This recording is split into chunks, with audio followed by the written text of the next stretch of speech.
Yay, I'm live. Super duper. Okay.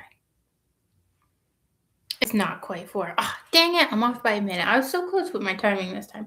Well, you know what I can do? I can turn the brightness up on my laptop because it's very dark. I can't see anything. Okay, brightness.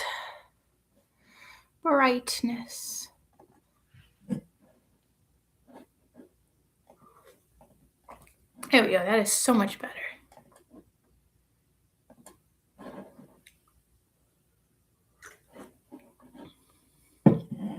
Okay. Hey, it's Adri with our horse.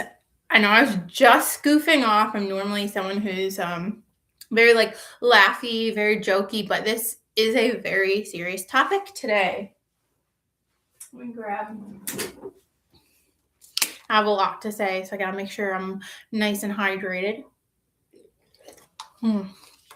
So today's topic is about horse slaughter, and it's probably the most controversial and heaviest topic that I've covered thus far. Now, normally with controversial videos, I do like to make a proper, like, scripted video where I show examples, diagrams, and charts, that kind of thing. I'm very into that. However, because of the graphicness, is that a word?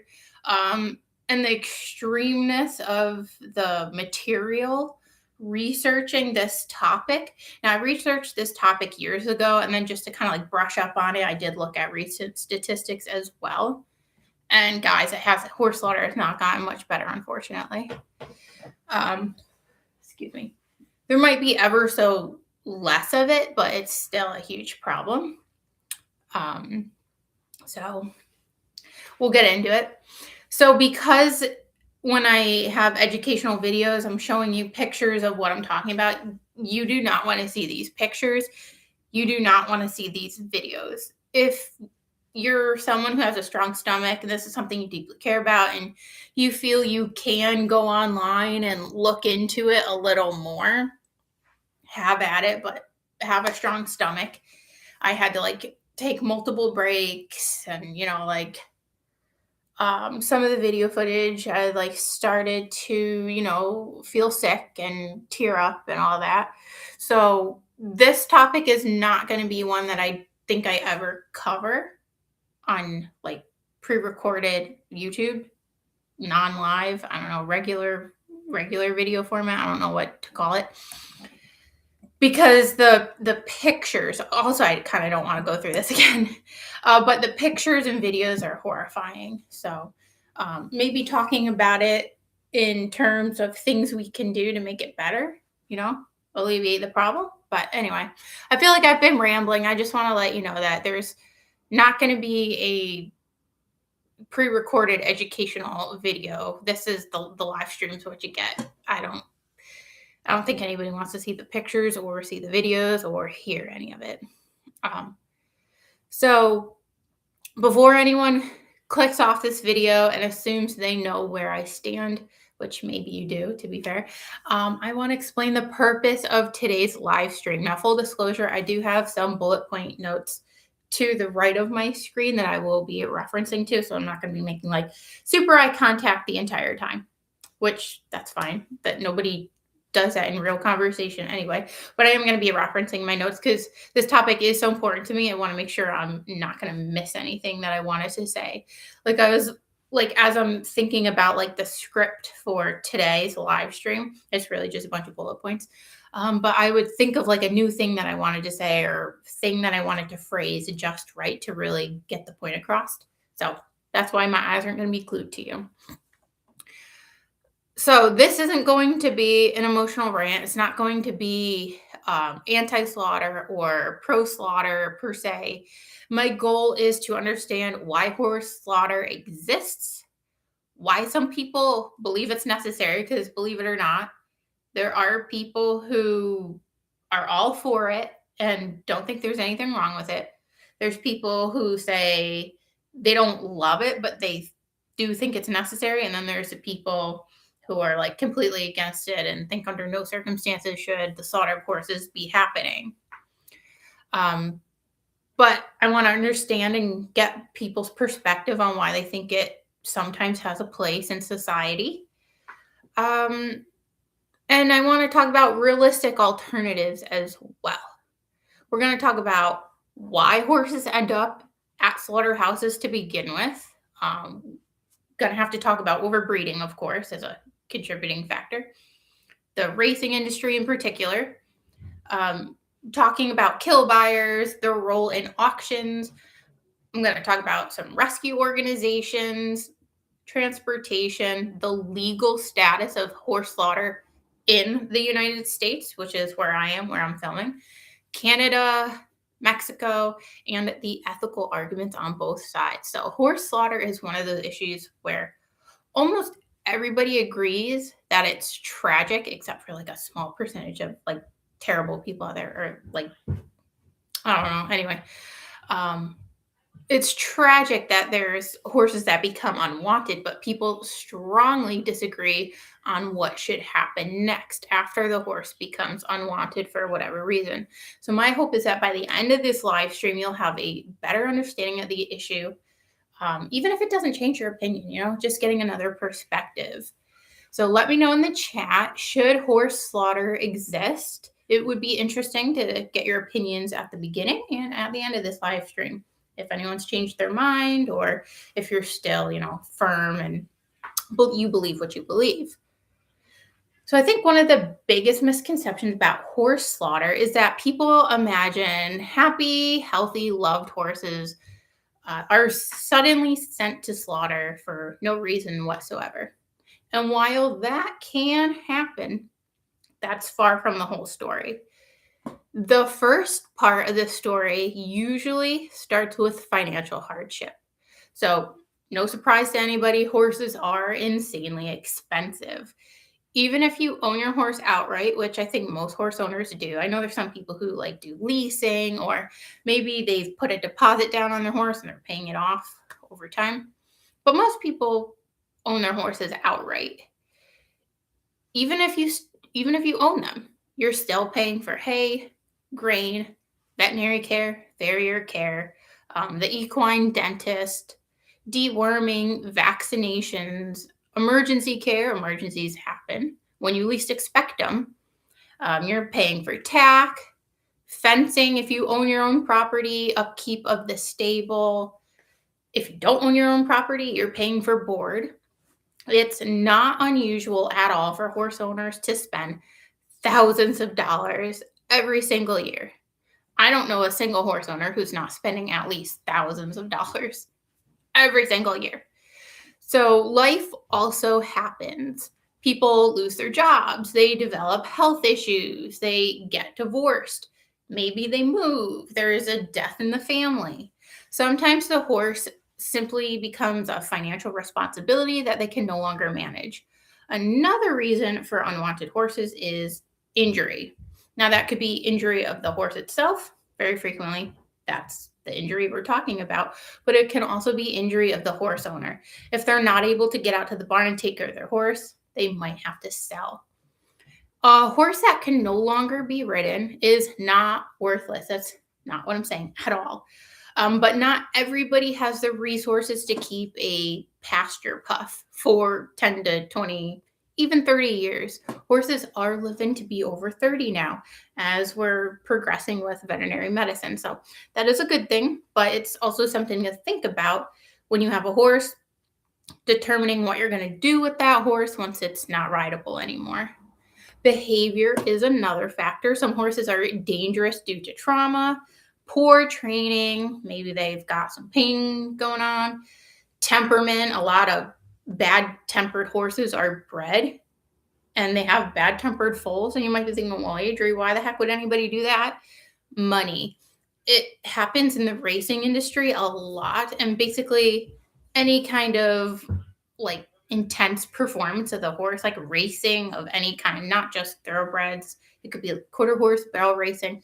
And once that horse stops being able to perform, it stops being valuable to a lot of people. So that's a whole issue. Not every horse is safe with every rider as well. A lot of horses that are bred for their athleticism, never mind their temperament. Once their purpose is served, it's really hard to rehome those horses because they come from a bad line, like temperament wise, maybe not physically, but their attitudes aren't the best. They're not the easiest. And also, they haven't been treated nicely or fairly either in many cases.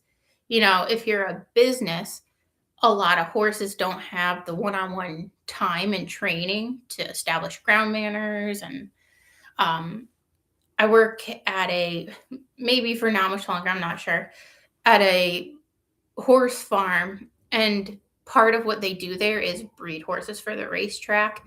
And a lot of these horses, there's dozens and dozens of horses there, and there's not enough staff to give them one-on-one time. So as a result, a lot of them nip, bite, kick, not very pleasant to be around. And you do the best you can when the horse is in front of you, but I think they definitely need some work, and they're not going to get it from me or pretty much anybody else there because there's not enough time to give them one-on-one time. So breeding horses that are poorly tempered and they're not getting good ground manners from the start. I mean, what is this horse's future? I worry about that. There's also overbreeding. Every year, thousands of foals are born. Many breeders are responsible. They do produce horses with specific goals in mind. If they sell a horse and it doesn't work out, some responsible breeders are willing to take the horse back. In fact, I've met breeders who say, hey, if anything happens, call me, let me know, I'll take the horse back. So that's great. But there's a lot of breeders that aren't like that.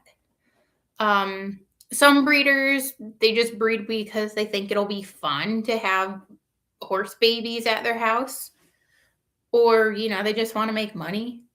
And quarter horses are very popular, so they'll just start breeding them, or breeding niche breeds as well, like gypsy vanners, what have you. Okay. Oh, lost my spot. Okay. So, another point. So you heard what I said, right? Every year in the United States, thousands of foals are born. Now, how many good homes do you think there are in the United States for horses? There's an estimated 2 million horse owners in the United States. Or was it households? Was it households that have horses, or horse owners specifically? I apologize. I don't recall off the top of my head.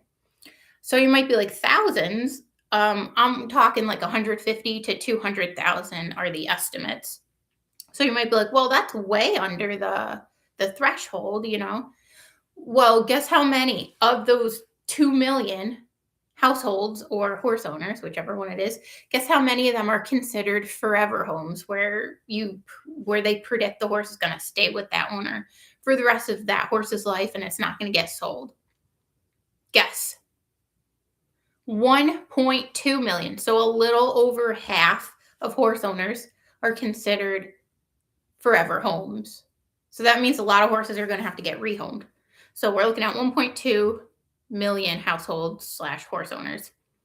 Now, if we're breeding 150,000 foals a year, that means it only takes us 8 years for all those forever homes to be full, right?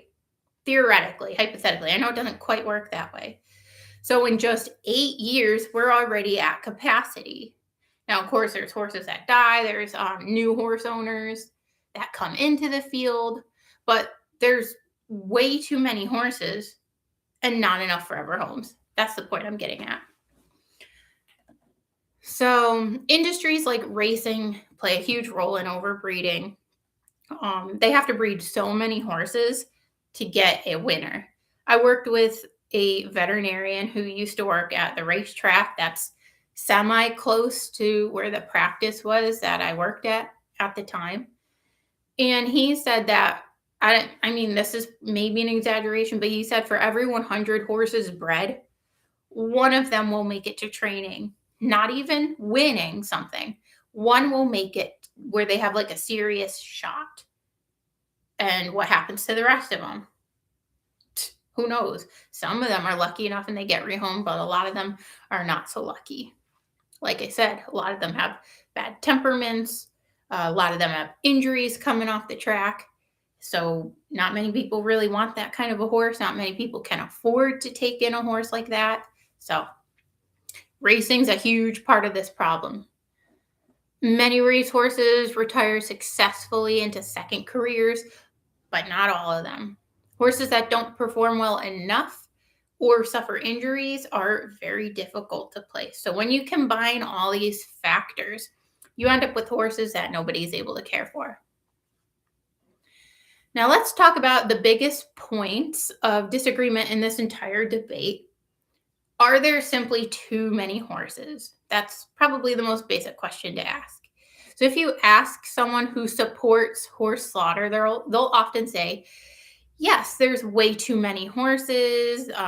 There's horses that are bred that aren't good, not suitable for riding. There's not enough permanent homes. And they point to rising costs of feed, full rescue facilities. They're at capacity. They can't take more horses in. There's crowded auctions. Any horse auction you go to in person or look at online, it's wall to wall with horses, and there's no shortage of horses. We'll put it that way.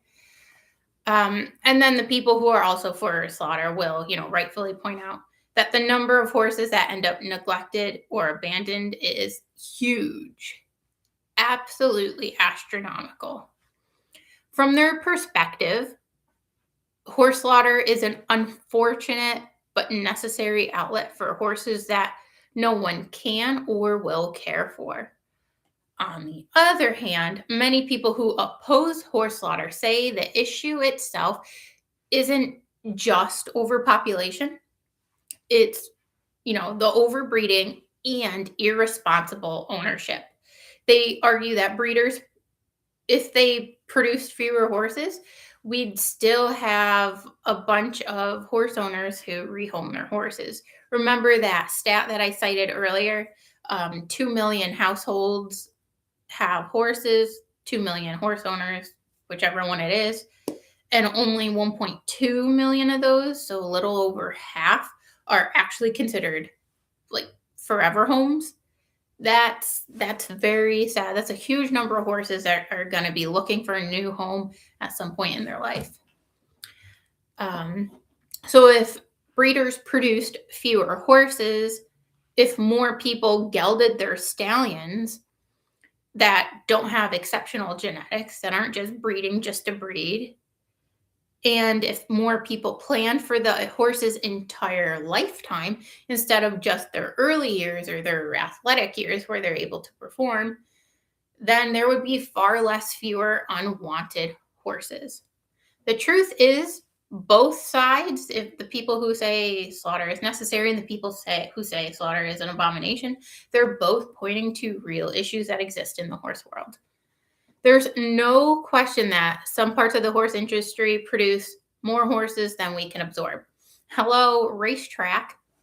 I truly don't know too much about other industries. Like, is there a dressage farm that's just pumping out baby foals somewhere? Probably, but I don't really know that much about it. But where I am, where there's a racetrack close by and there's breeding farms all over the place, people are overbreeding thoroughbred horses in particular, at least in my area. There's no way that someone can breed 80 foals in a year and keep 80 foals every single year, year after year. They're going to have to be rehomed, and there's not enough homes for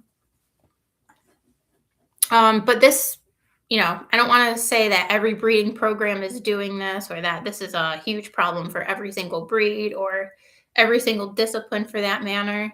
But it's clear that some horses are born into a world where finding a lifelong home is far from guaranteed. One thing I think we can all agree on is that breeding shouldn't be taken lightly. Remember, a horse can live to be 25, 30 plus years. With the advancement in veterinary medicine, horses are living longer than ever.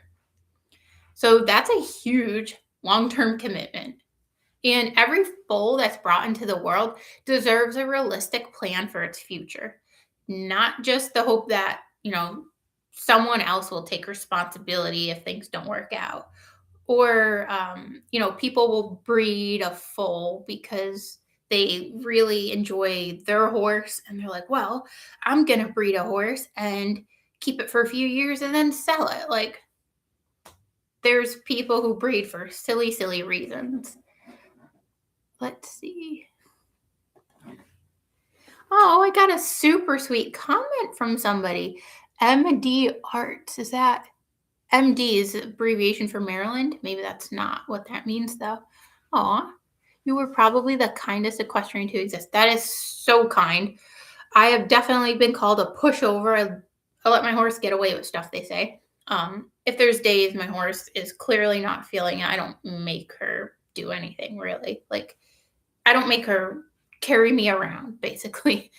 Um, she still has to get her feet done, even if she doesn't want to. She still gets her shots, stuff like that. So I'm just going to respond to this very kind person, MD underscore art 17. I greatly appreciate your kind words. Oh, there we go. Alrighty. So another factor that's changed over the years is cost. Hay prices have gone up in many areas. Veterinary care is way more expensive. Farrier care costs more. I think I overheard someone at my barn saying that a full set of shoes was like $300, like the kind they were getting. I was like, oh my gosh.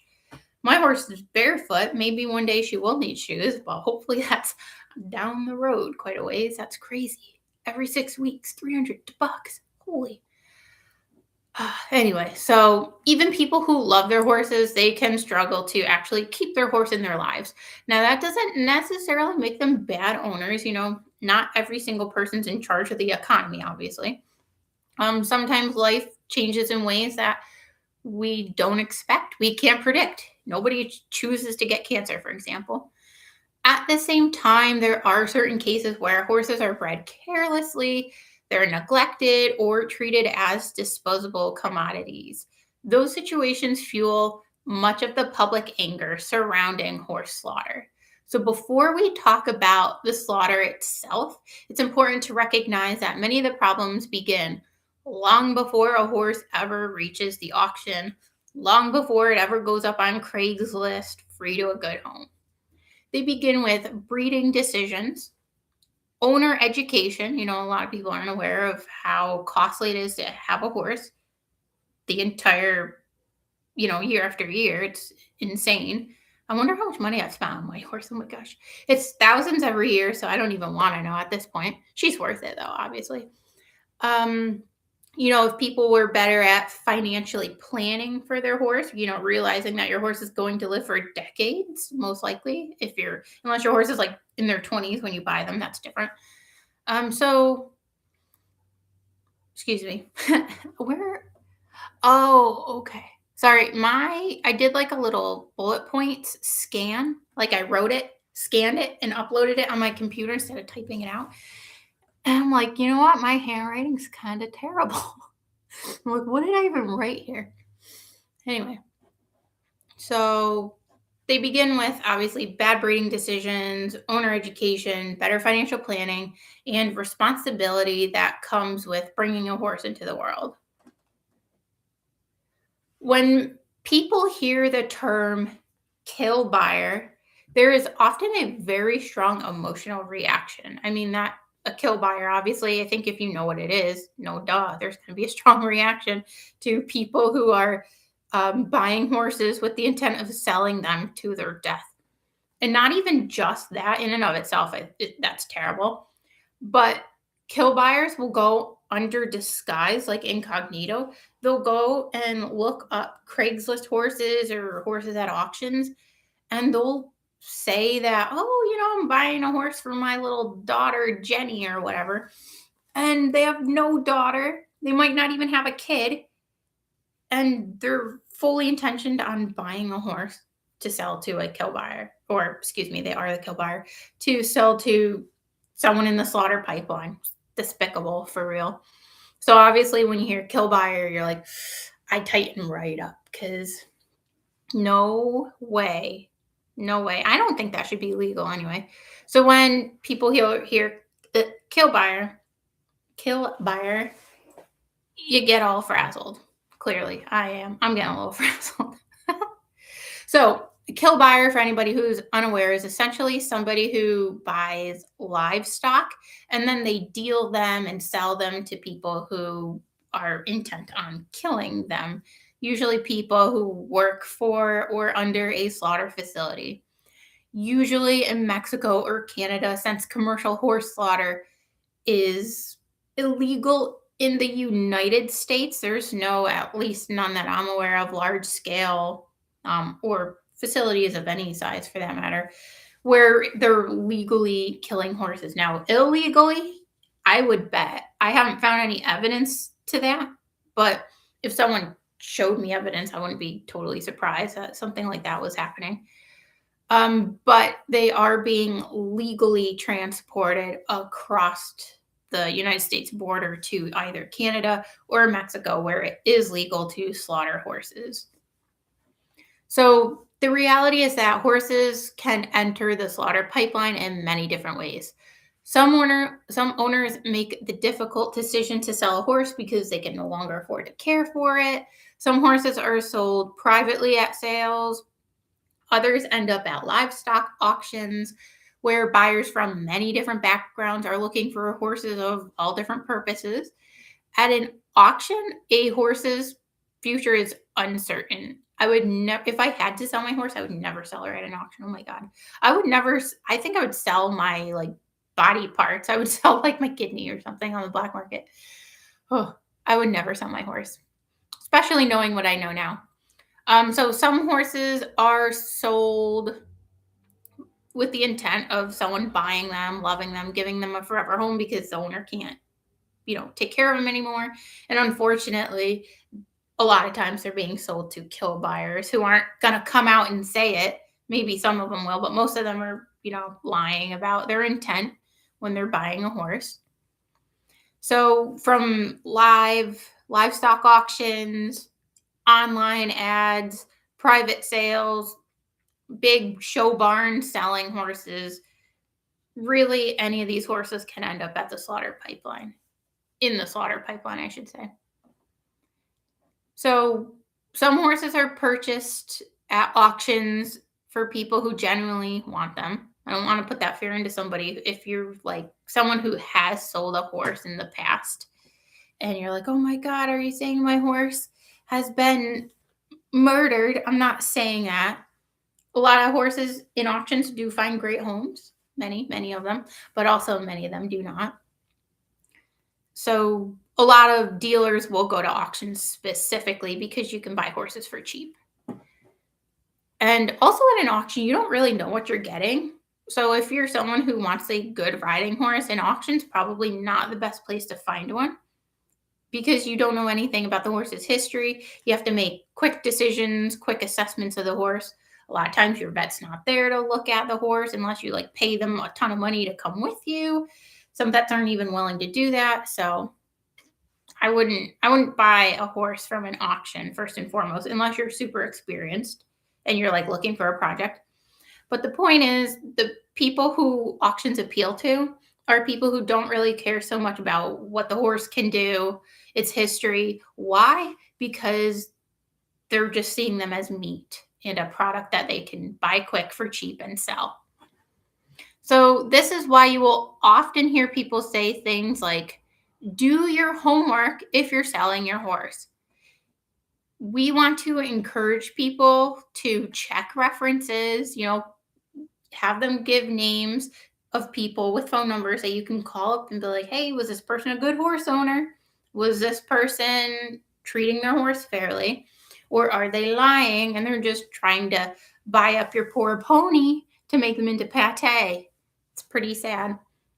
I would potentially even visit their home if they're closest by, if they're okay with that. They should be okay with that. I mean, if I was going to buy a horse and someone wanted to see the property first, I would understand.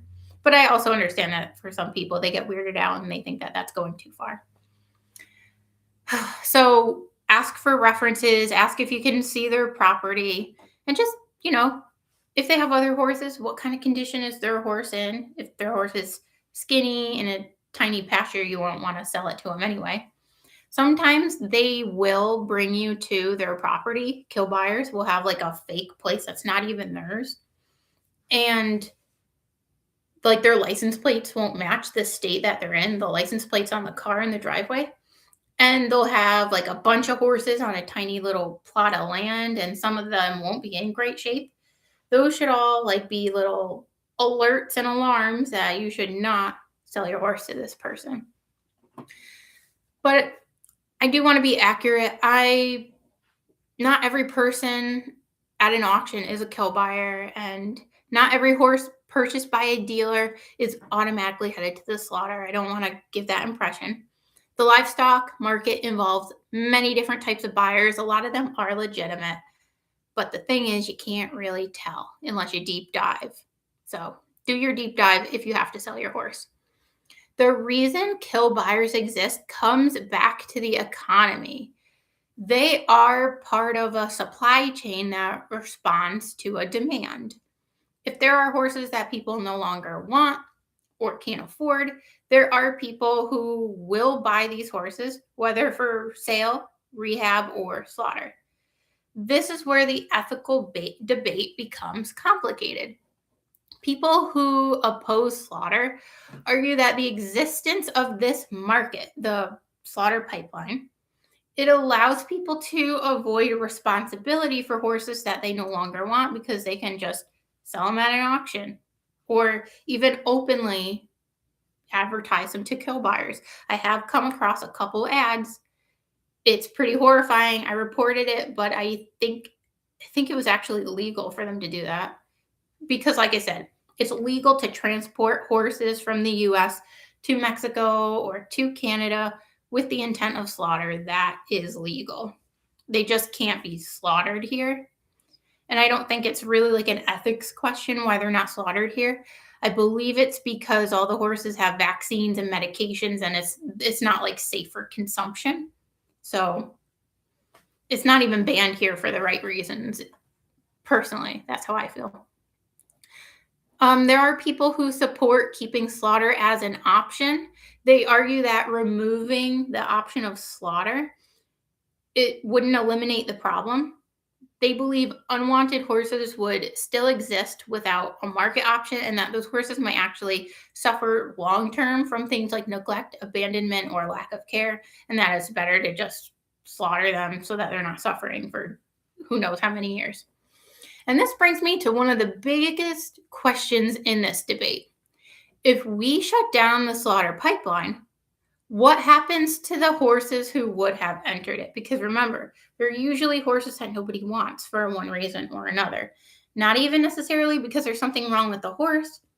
There's just too many of them. There's not enough horse owners to go around.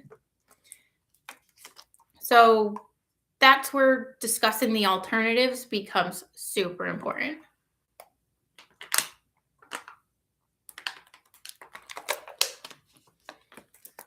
So when we talk about the slaughter pipeline, we're referring to the process a horse may go through after being purchased by a dealer, but before reaching a slaughter facility. This is one of those areas where emotions run extremely high because the biggest concern for people, it's not just the final destination of them arriving at the slaughter facility, it's the journey. Many of these horses don't have access to, fresh water, hay, enough space to move around.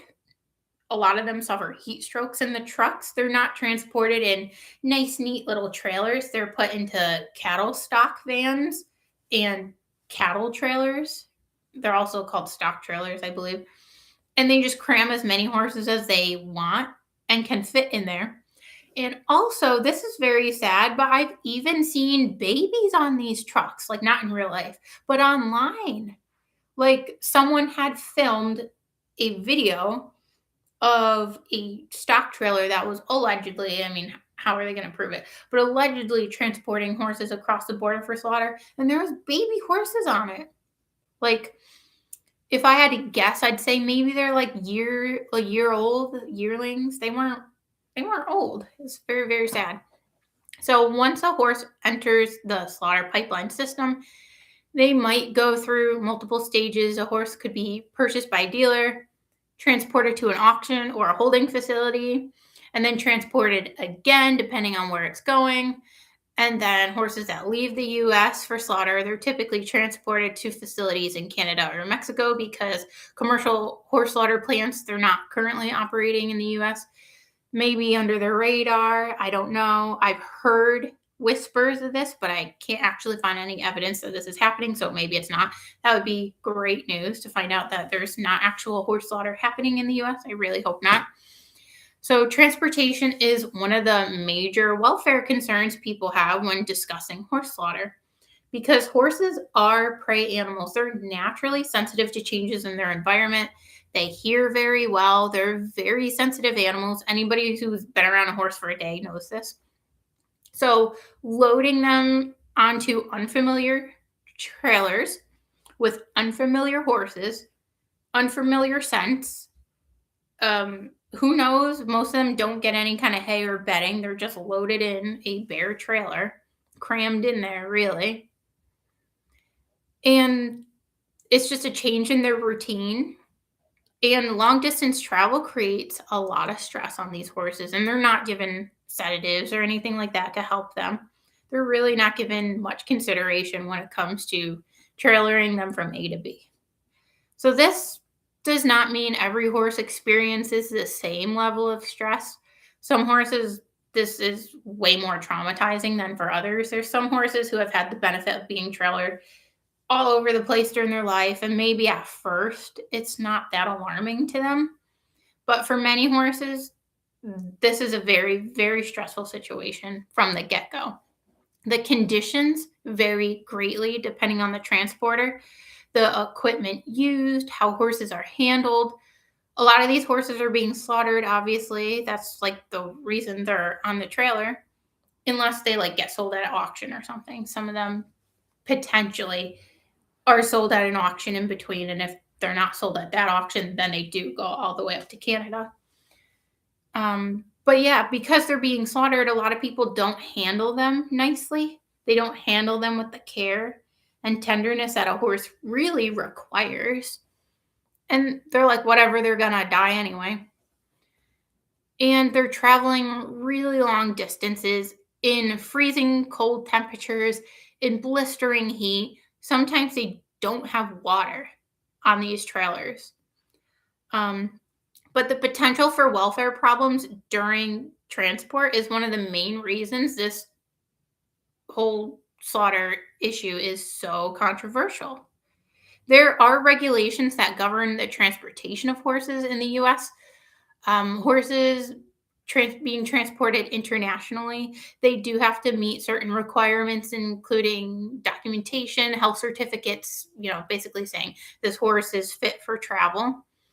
I have seen horses on these transporting carts that are very clearly not fit for travel. They're emaciated, or there's something clearly wrong with the horse. So some of these horses, they do suffer fresh injuries when they're being, transported because they're not secured. They're all just kind of like thrown into these trailers. So some of the images I saw, it was like, okay, that could be a fresh wound, but a lot of these wounds are old, or they have a clearly broken leg. So I'm thinking there's got to be some sort of health certificate officials who are just like, I don't know if they're being paid to forge these or say, yes, this horse is safe. Go ahead, go to Canada. Or if they literally just don't care enough and they just like, maybe no one even has to bribe them. I don't know. But there's definitely horses out there that have health certificates that should not have health certificates. They're not fit for travel, a lot of these horses.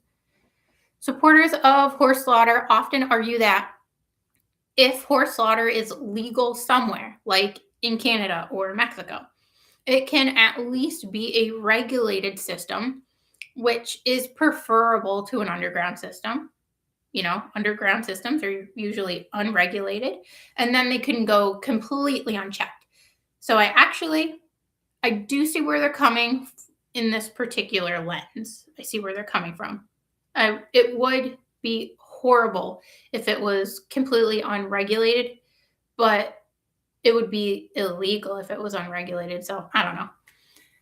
They argue that if horses are going to enter this system, oversight will provide at least some protections.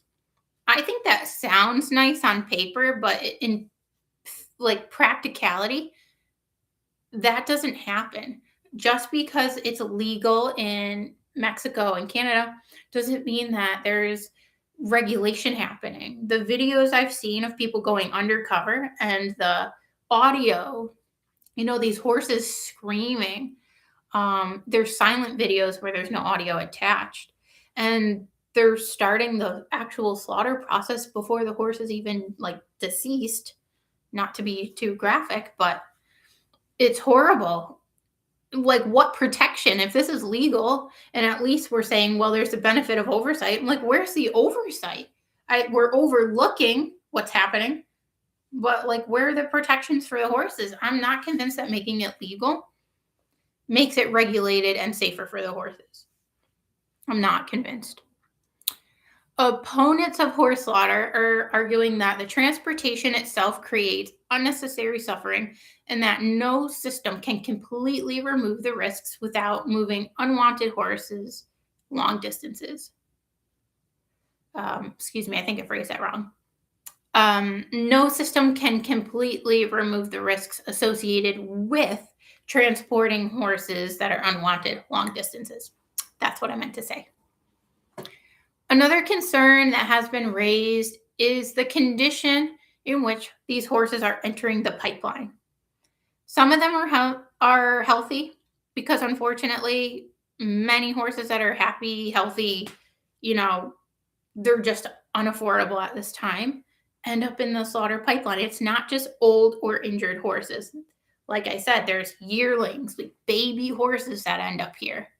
If someone's breeding horses with the intent of selling babies and they have too many babies and they want to sell some next year, no one wants the yearlings, they'll put them on the truck and they do get slaughtered. It's not like there's an age requirement for entering the slaughter pipeline. There's not. So it's not just healthy horses that enter, it's also unhealthy horses too, which is crazy because if a horse is healthy, you'd be like, why is it being slaughtered? But if a horse is unhealthy, it's like, how did it get the health certificate to make it across the border to get slaughtered? Like, it makes no sense to me. It really doesn't. So some horses, they'll be older or injured, very thin, have medical problems. This is why critics argue that better intervention earlier in a horse's life would prevent many of these welfare issues. Like being upfront with owners or potential horse owners about how expensive it is to have a horse year after year and how long horses live for. And saying, hey, if you buy this horse for your child, what about if your child goes to college? Are you going to take care? Like, I think breeders and people who sell horses should really have these frank conversations with people so that these horses have a better shot of being in forever homes and not people who are just looking 5-10 years into the future. If that, some people, I don't think they look a month into the future when they buy a horse. Impulsive horse buying happens all the time. So this brings up another important point. Horse slaughter is often the end result of a much larger problem. So the debate isn't only about slaughterhouse, it's also about breeding, horse ownership, educating horse owners, economics, things ebb and flow. Sometimes our economy is doing much better than other years, and realizing that you can't predict what the economy is going to, what it's going to be. Are you prepared to do what it takes to keep this horse? And also having a chat with horse people about medical issues, talking about horse insurance, because I think a lot of this crisis could be averted if people had horse insurance, or if they didn't have horse insurance but just put a small amount of money away every like 2 weeks or whatever, every paycheck. Then you'd be able to at least euthanize a horse if you couldn't, afford colic surgery. It would be nicer to put it down than try to sell it to someone, because there are people who they pass off horses that should have been euthanized, um, because they can't afford it.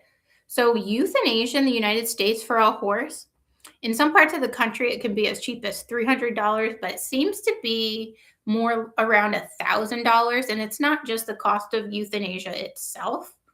So euthanasia means good death. So I'm not talking about shooting your horse or anything like that, like having a licensed veterinarian in the, being licensed in the state that your horse lives in, humanely sedating your horse, making them nice and sleepy so they don't feel anything when you give the euthisol, the death juice, as we would call it at the vet hospital, the death juice. And that's very expensive, the $1,000 to put your horse to sleep. What do you do with the horse after the fact? Do you have the means to bury your horse? Cremations are not cheap either. I think the average group cremation cost for a horse, and that's basically where they cremate horses with a bunch of other horses. So you don't get the ashes back or anything like that. You don't get an urn. It's for people, and that's way more expensive to get an urn and have your horse cremated by itself, because it's your horse. But if they're cremated with a bunch of other horses, it's called a group cremation, and that's significantly cheaper. And even that is like $1,000 to $2,000 a group cremation for a horse. There's a place in Connecticut that does it, and when I was researching the prices for purposes of this video, I was like, oh my god, no wonder people can't afford to euthanize or cremate or like bury the horse. It's all very expensive. So I see where people are coming from. I do. And I'm not rich by any means. But I was like, oh, surely it's not that much to cremate a horse. Oh, I take it back. It's insane. It is insane. So a question that often comes up is, if slaughter is banned, does that solve the problem? I would say no. It's not solving the overpopulation problem, because breeders are just going to keep breeding at their, they don't care about the slaughter pipeline, whatever. They're making their money. For the most part, that's what breeders care about, is the money. They're not doing it because they're like being charitable. They're selling these horses for crazy amounts of money. And I don't think many of them care. I'm sure there's breeders out there who do care, but many breeders don't give a hoot what happens to the horse after they've gotten the money for the horse. So I don't think if slaughter became illegal in Canada and Mexico, that magically all the horse issues in the US would go away. There'd still be overpopulation. But I don't think that means it should continue either, just because it wouldn't solve the issue. It's like, even though it's not going to solve this issue, it is still an issue in and of itself, right? So there are some people who think that if horse slaughter was banned in Mexico and Canada, that it would solve the problem, because without slaughter as an option, more resources would have to be directed for things like rescue, rehab, and humane euthanasia. Maybe even potentially some government-funded program like a Samaritan Fund or something, where people of low income can have their horse humanely euthanized. Or maybe we could fund rescues. Now, as far as I'm aware, there's not any like federal funding for horse rescues specifically. But what if there were? Put money into that maybe. I think the things we spend money on in the US, that the government is spending tax dollars on, I'm like, you know what? I don't know everything about what's going on, but if I could just allocate some of those funds, I think there would be less horses in the slaughter pipeline. Like there just would be, if there were more rescues, if we put aside Samaritan funds for people who were struggling financially to care for their horse. If they could afford to euthanize their horse humanely, at least, their horse wouldn't have to go through the whole slaughter pipeline, rigmarole, and suffer. So there are people who say even if you made slaughter illegal everywhere, it wouldn't remove the problem, because that's really, it's only removing one possible outcome of overbreeding.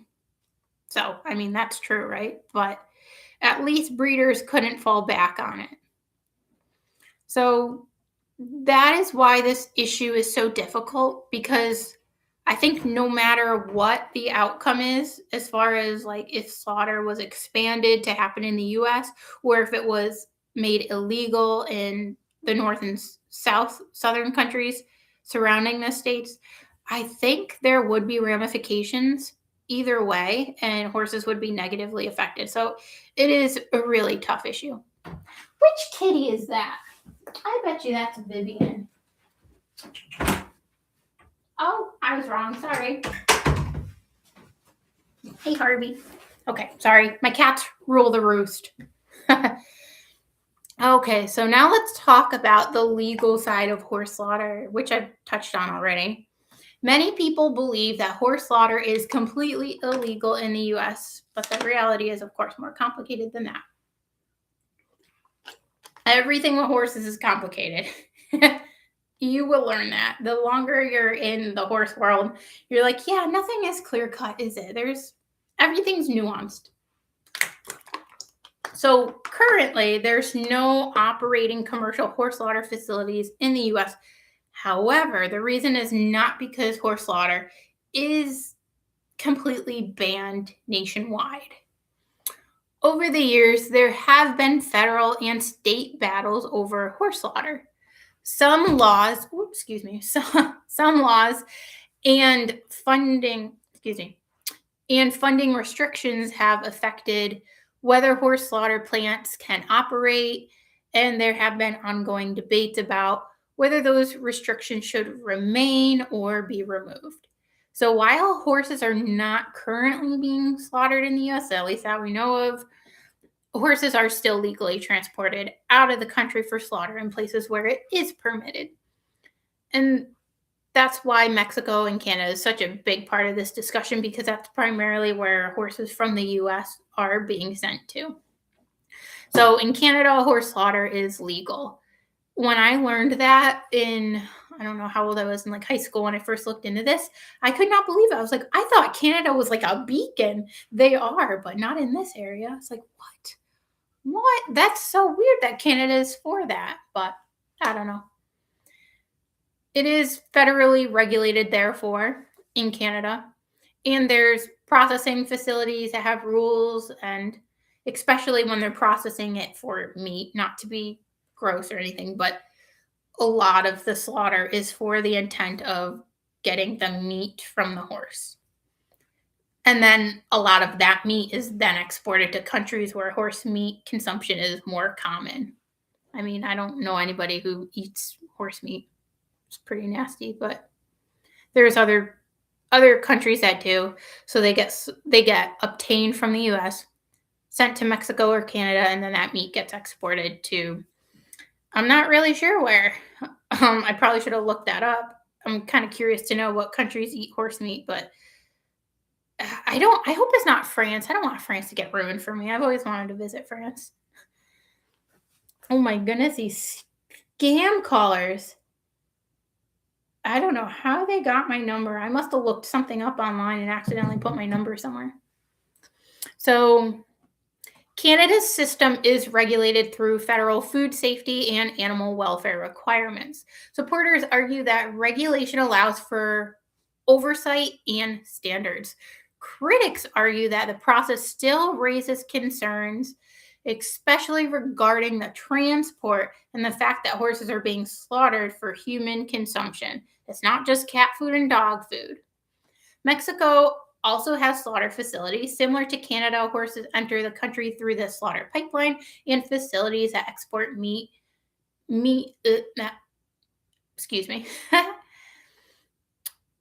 Where? I'm telling you what, my penmanship better get better because when I scanned this piece of paper, okay. Okay. Oh, I spelled meat. Okay, duh. That's stupid. Um, so let me just repeat that. Mexico also has slaughter facilities similar to Canada. Horses can enter the country through the slaughter pipeline, and facilities that export meat must meet applicable requirements. Two forms of meat. I spelt it the same, and that confused my brain. So sorry. Oh my God. One of the major arguments from people who support maintaining access to slaughter is that if a horse is going to be euthanized, or if there are horses with no available homes, a regulated system may be preferable to situations where the horses are going to be otherwise abandoned, neglected, or left without care. To that, I say, so it's illegal in Canada and Mexico, right? But have you seen the conditions of these slaughterhouses? They may as well have no regulation whatsoever because it doesn't seem to do anything. There's videos of horses that get what they call stunned. So the same kind of tool, instrument, whatever you want to call it, that they use to stun cows before they slaughter them is used on horses. And it's not supposed to be used on horses. So some of the times it doesn't work and the horse is in pain instead and twitching, flopping around, having seizures. I've seen videos where people start to not to be, oh, this is so bad, where they start to like hack at the animal when it's still alive. And these stunning guns aren't reliable for horses. It's like the stunning itself happens very, very quickly, but pain responses happen very quickly. It takes like a millisecond and you feel and your brain recognizes it. So I'm not convinced that it's quick enough to the point where the horses don't feel anything. I think they must.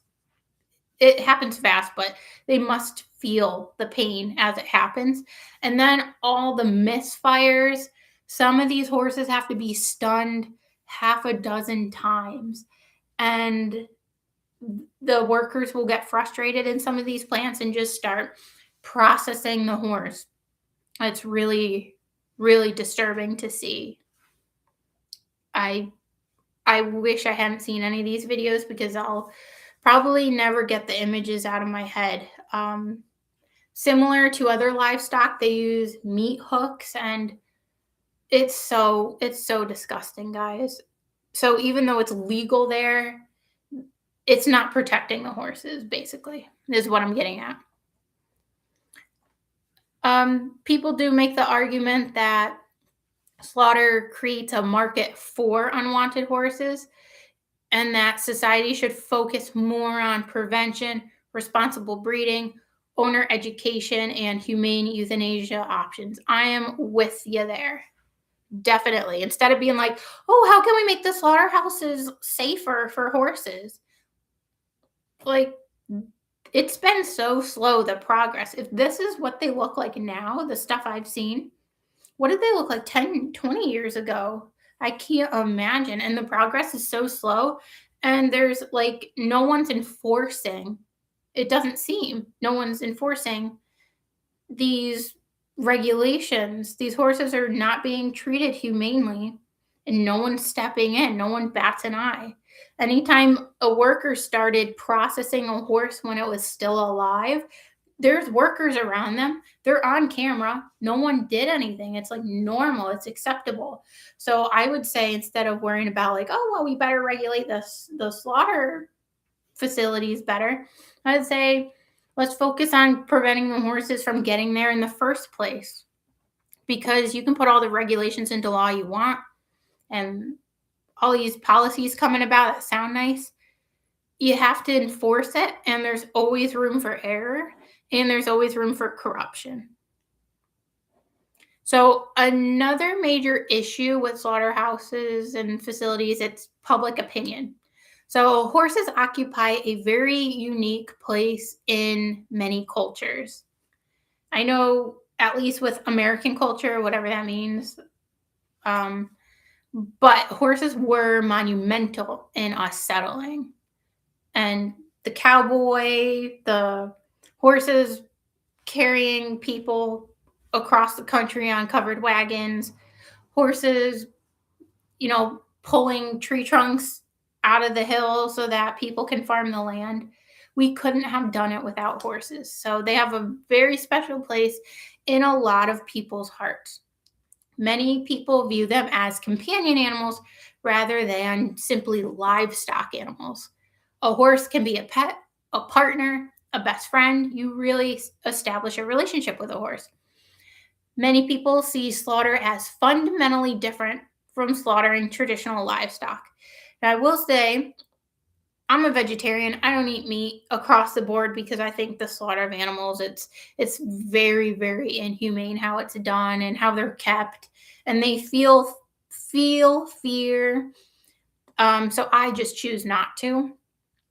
Like, pigs react very similarly to how the horses react when they're being crammed into stock trailers, when they're literally allowed to see the horse in front of them getting slaughtered or stunned or trampled or hit by the workers. So I think it's just as bad to do it to a pig or cow as to a horse, honestly. Other people have pointed out that horses have historically been considered livestock in many legal contexts, and they argue that the decisions about horse management should include practical realities and not just emotions. So, the reason I'm opposed to horse slaughter isn't because it hurts me, it's because it hurts the horse. And that's just normal to care about that, I think. It's it's not because of how I feel. Trust me, it's how the horses feel. That's why I care. So the legal debate often comes down to a bigger philosophical question. Are horses primarily companion animals that deserve the same protections we expect for cats and dogs? Or are they livestock animals where regulated slaughter can be considered a possible outcome? This question is at the heart of the controversy. Now we're going to discuss one of the most difficult parts of this conversation, and that is what happens when a horse reaches a slaughter facility. I want to approach this carefully because there are a lot of extreme claims being made on both sides. Some people describe every single slaughter facility as horrific, while others are describing the process as completely problem free. The reality is more complicated than that. As with other livestock processing facilities, regulated slaughter plants are required to follow procedures intended to reduce stress and prevent unnecessary suffering. I would like to point out that a lot of horses that are slaughtered for meat aren't for human consumption.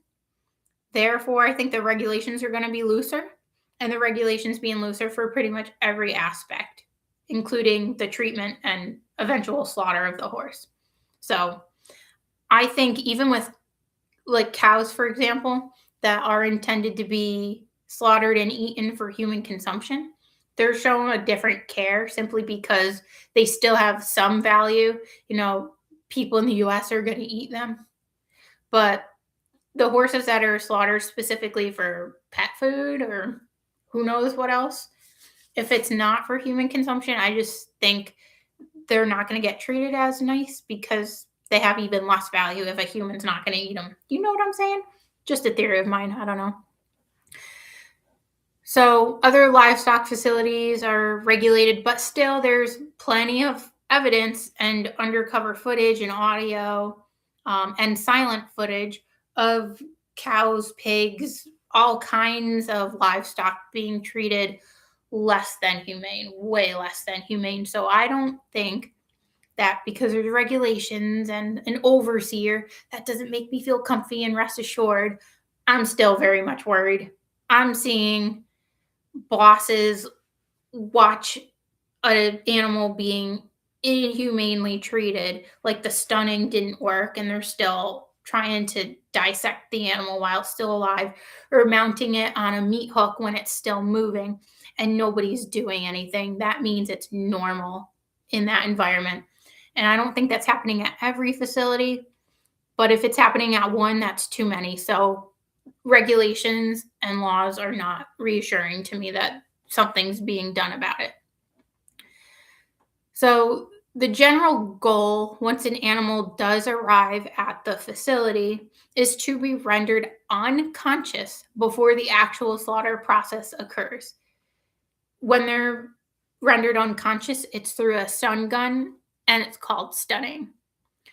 The argument from the industry side is that when proper equipment is used, workers are trained, and regulations are followed, they have to be followed, and they're a lot of times they're not. The process can be performed in a way that minimizes suffering, so they say. However, animal welfare organizations and many veterinarians have raised concerns about whether these standards are always achieved in practice. Nope. I have concerns too. Horses are not the same as cattle or other livestock. They are highly reactive prey animals. I would say, even though all animals, I care about them greatly, I would say especially the horse does not deserve the slaughter, does not deserve the slaughterhouse because they're so sensitive. I would say pigs are right up there with them. They're very intelligent and they pick up on everything, and they're emotionally affected very similarly. If you see a side by side on how a horse and pig react, it's very on par. So, horses, they're highly reactive prey. They have different anatomy, different behaviors, different responses to handling. Because of this, some experts argue that achieving consistent stunning can be more challenging. Concerns have been raised, including problems with handling the horses. Equipment failure is huge. Inadequate training. There's high turnover in the slaughter pipeline.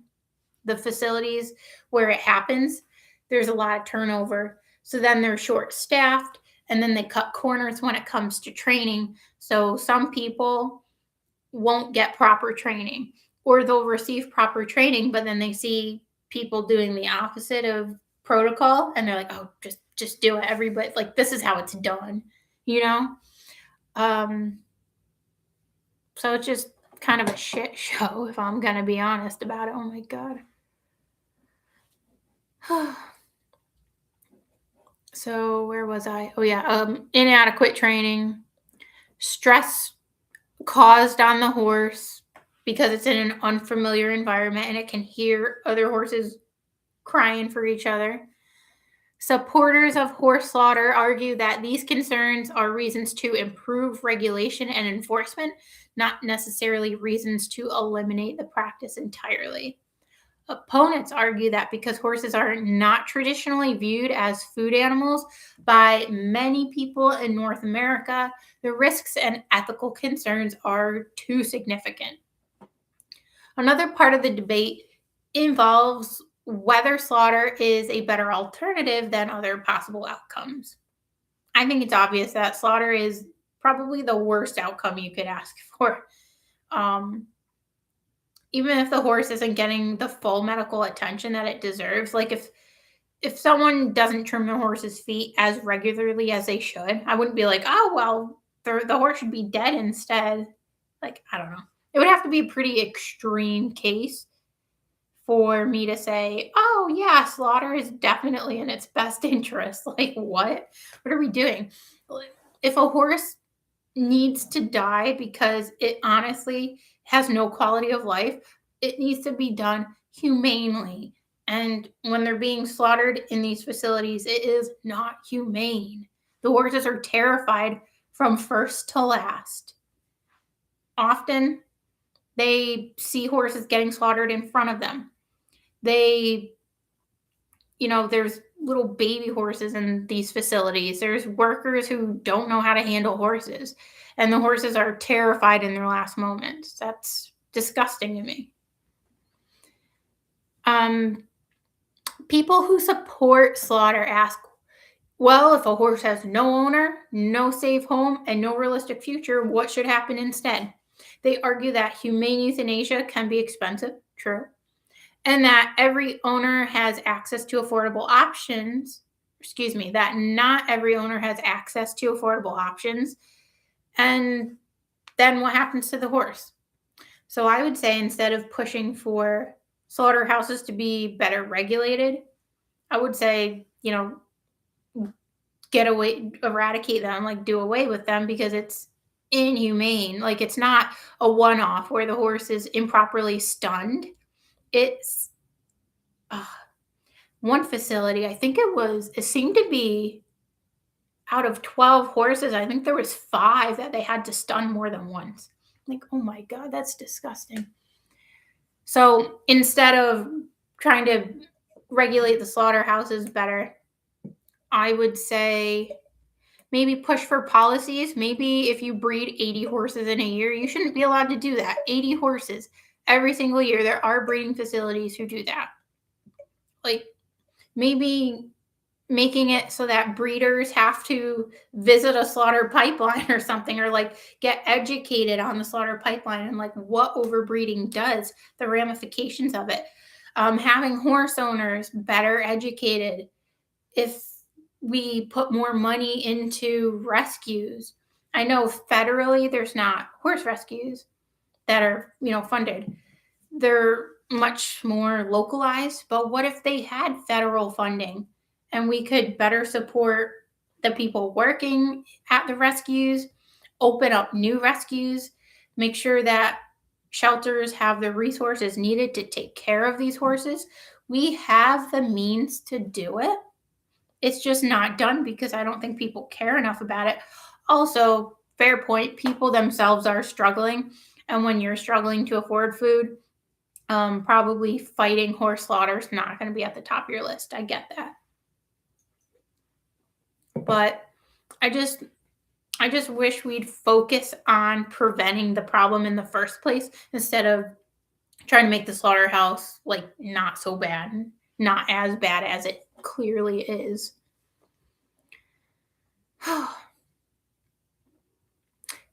People against slaughter argue that society should invest more in the alternatives, like preventing horses from reaching that point in the first place. I think there should be some sort of Samaritan fund for people who have to euthanize their horse and they don't have the means to do it. I would love it if there was some sort of federal Samaritan fund for that specifically.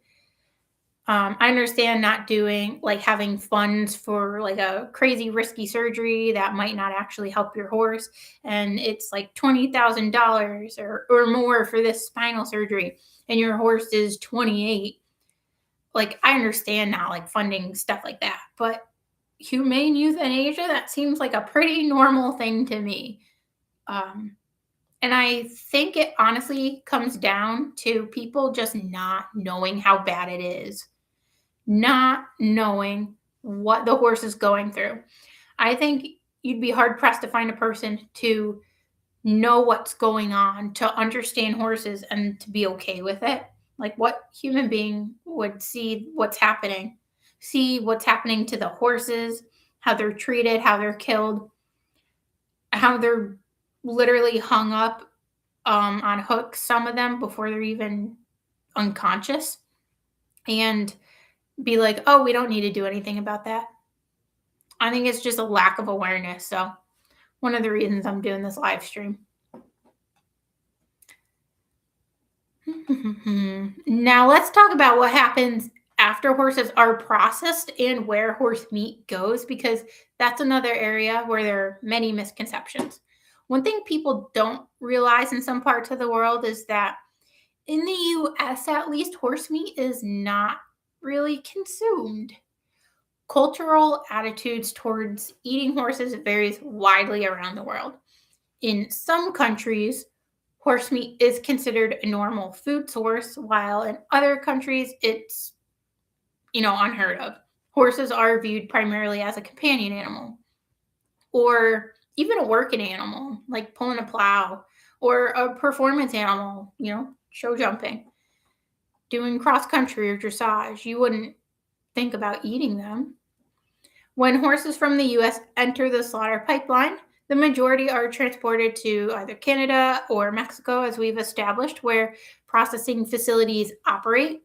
The meat is then generally exported to other countries where there is a market for meat horse.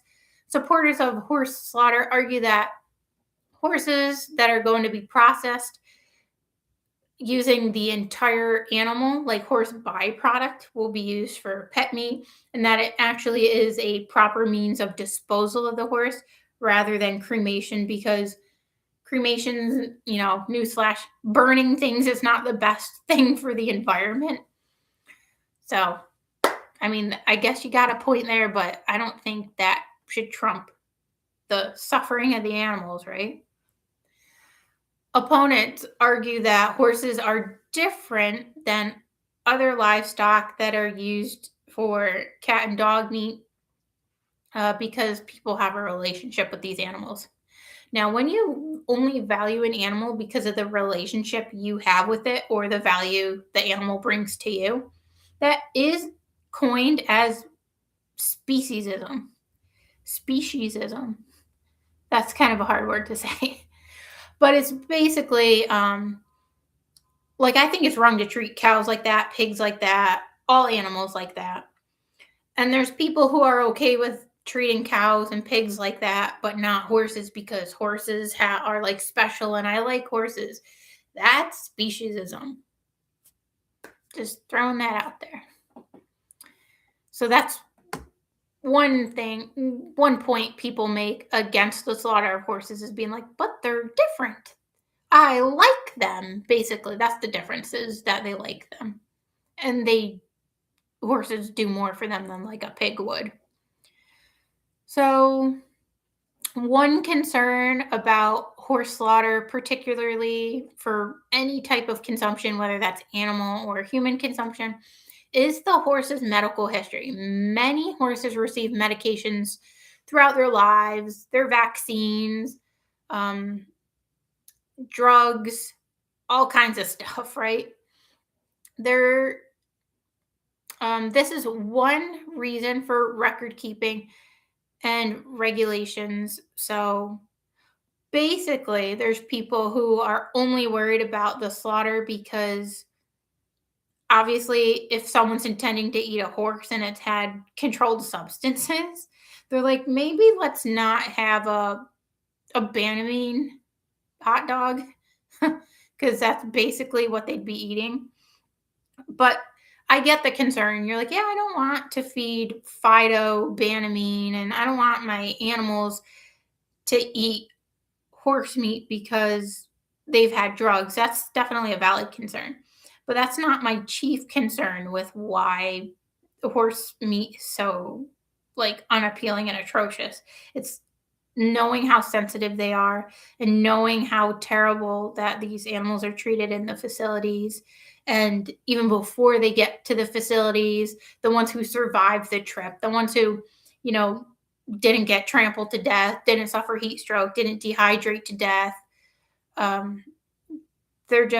They survive one atrocity just to make it to the final one. It's kind of crazy. But that is a good point for people concerned about horses being slaughtered, even for just pet food, is what about the drugs? Valid concern. Horses are given tons of drugs throughout the course of their life, especially in the US. So like any large-scale animal processing industry, slaughter facilities have environmental impacts that must be managed. This can include water usage, waste management, transportation emissions, and processing byproducts. So in and of itself, horse slaughter is very unenvironmentally friendly. There's a lot of waste going on. There's a lot of energy required in processing horses. So environmental concerns, that's another part of it. I would say that's probably less of a concern than the actual suffering of the horse, but definitely take that into account as well. Transporting horses long distances and processing them creates environmental cost as well.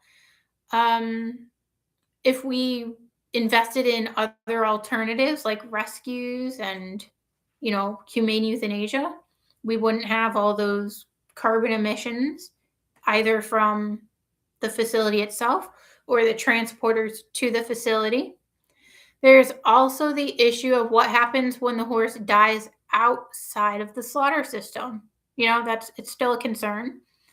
A horse's body simply doesn't get thrown away. You can't just throw a horse's body away. Owners have to consider options such as burial, cremation, or disposal services, all of which are very expensive and they might not even be available in every area. This is one of the practical challenges in the horse world. Horses are large animals, and when a horse owner can no longer afford to care for one, or when a horse reaches the end of its life, there are a lot of difficult decisions that have to be made. And this brings us to the biggest philosophical question about this entire debate. Is slaughter a necessary option because the horse industry has failed to create enough solution for unwanted horses? So people not being able to afford the burial or cremation of their horse, it does sound like a pretty big problem, right? You're like, wait, you're right. Horses weigh like over 1,000 pounds. How do people dispose of them? It is an issue for some people, but not to the level in which supporters of slaughters purport it. It's not a concern that would justify the immense amount of suffering for horses to be like, well, what about the people who can't? Like, imagine trying to justify making people into meat because you're like, well, what about the people who can't afford funerals? Like, I know that's a gross comparison. It's not like really the same thing, but come on, that's kind of what they're saying when they say that. It's like, well, there's people who can't afford to bury their horse. It's like, there's people who can't afford to bury people. That doesn't mean we're like cool with slaughtering people for food, right? That's a silly argument. I've heard that argument a lot, and I'm just like, that's so stupid. So, slaughter is still not necessary, in my opinion. All these arguments that people who are like, well, slaughter is actually necessary because of this, because of that, because blah, blah, blah, blah, blah.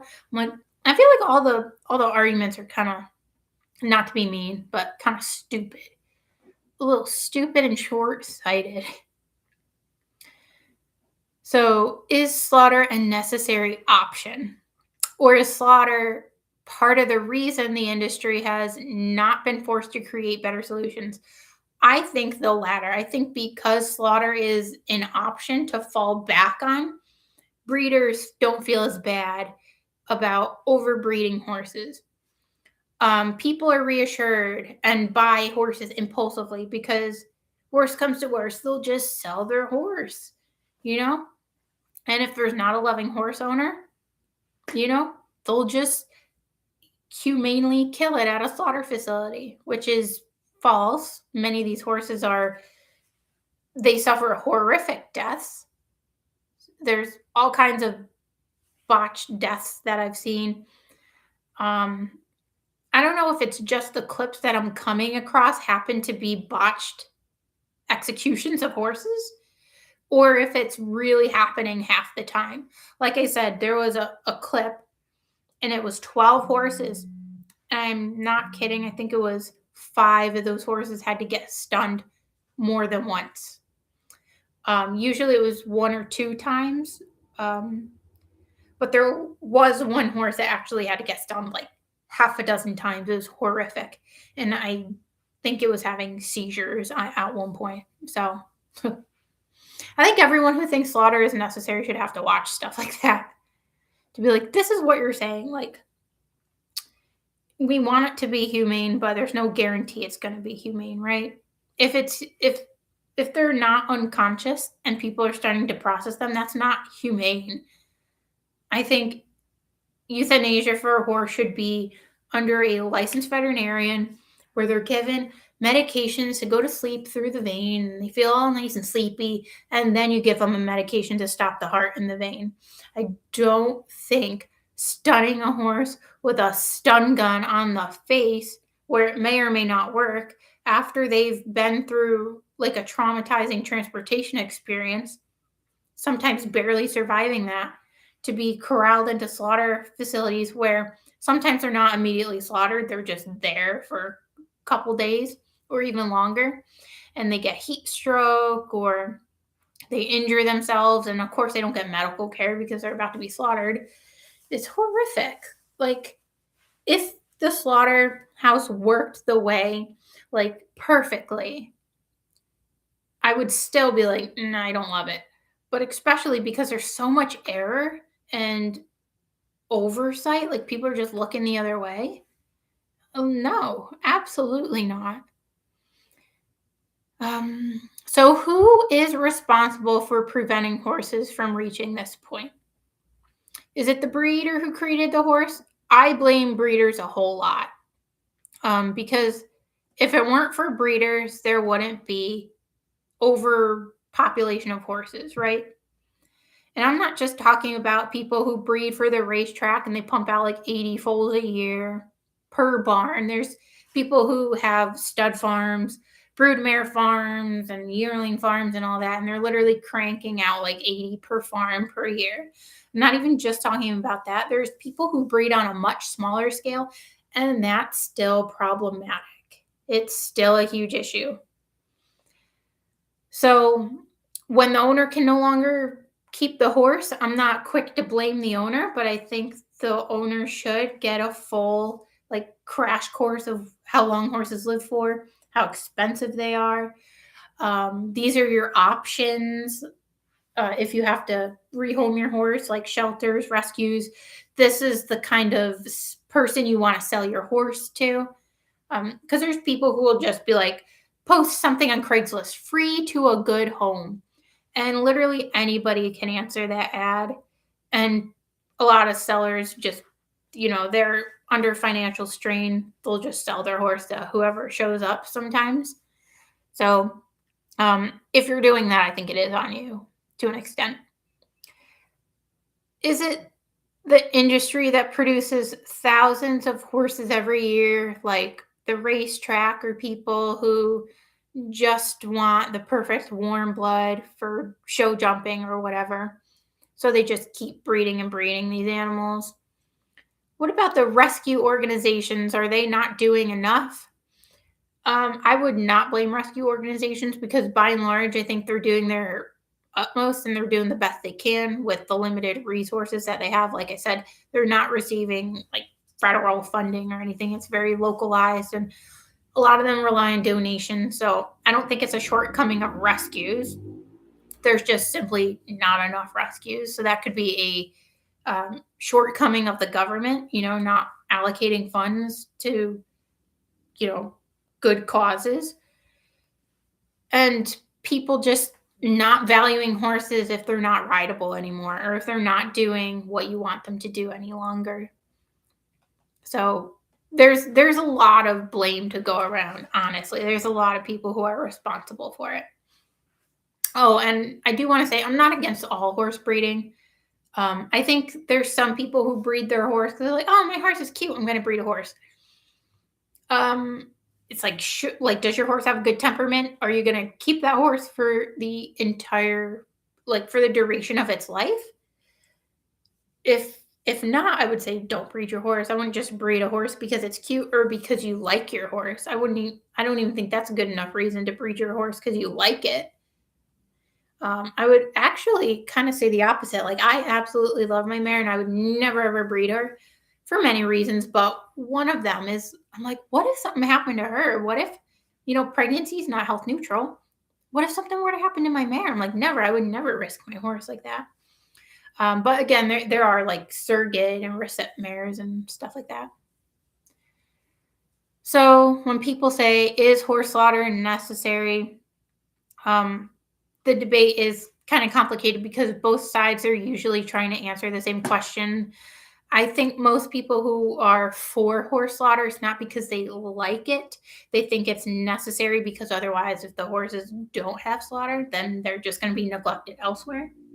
But I say if they're going to be neglected elsewhere, at least there's a chance that they could intervene and get rehomed eventually, or someone could rescue it. I don't know. It is a very, very tough question to be like, well, if it was illegal in Mexico and Canada, there would be a bunch of horses suffering. And I know that that is true. But I also know that if we keep horse slaughter, horses are suffering, you know? Like, imagine if we had dog slaughterhouses and we'd be like, oh, well, if we don't have these dog slaughterhouses, all these dogs are going to be suffering. I'm like, yeah, but that still doesn't mean that the dog slaughter, like, I'd be comfy with it, you know? Like, some things just feel wrong, you know? So instead, I think we should be focused on how do we prevent the horses from suffering in the first place? Hot take. I think that only certain people should be allowed to breed horses, and I think you should be limited in the amount of horses you should breed. And I think it should fluctuate.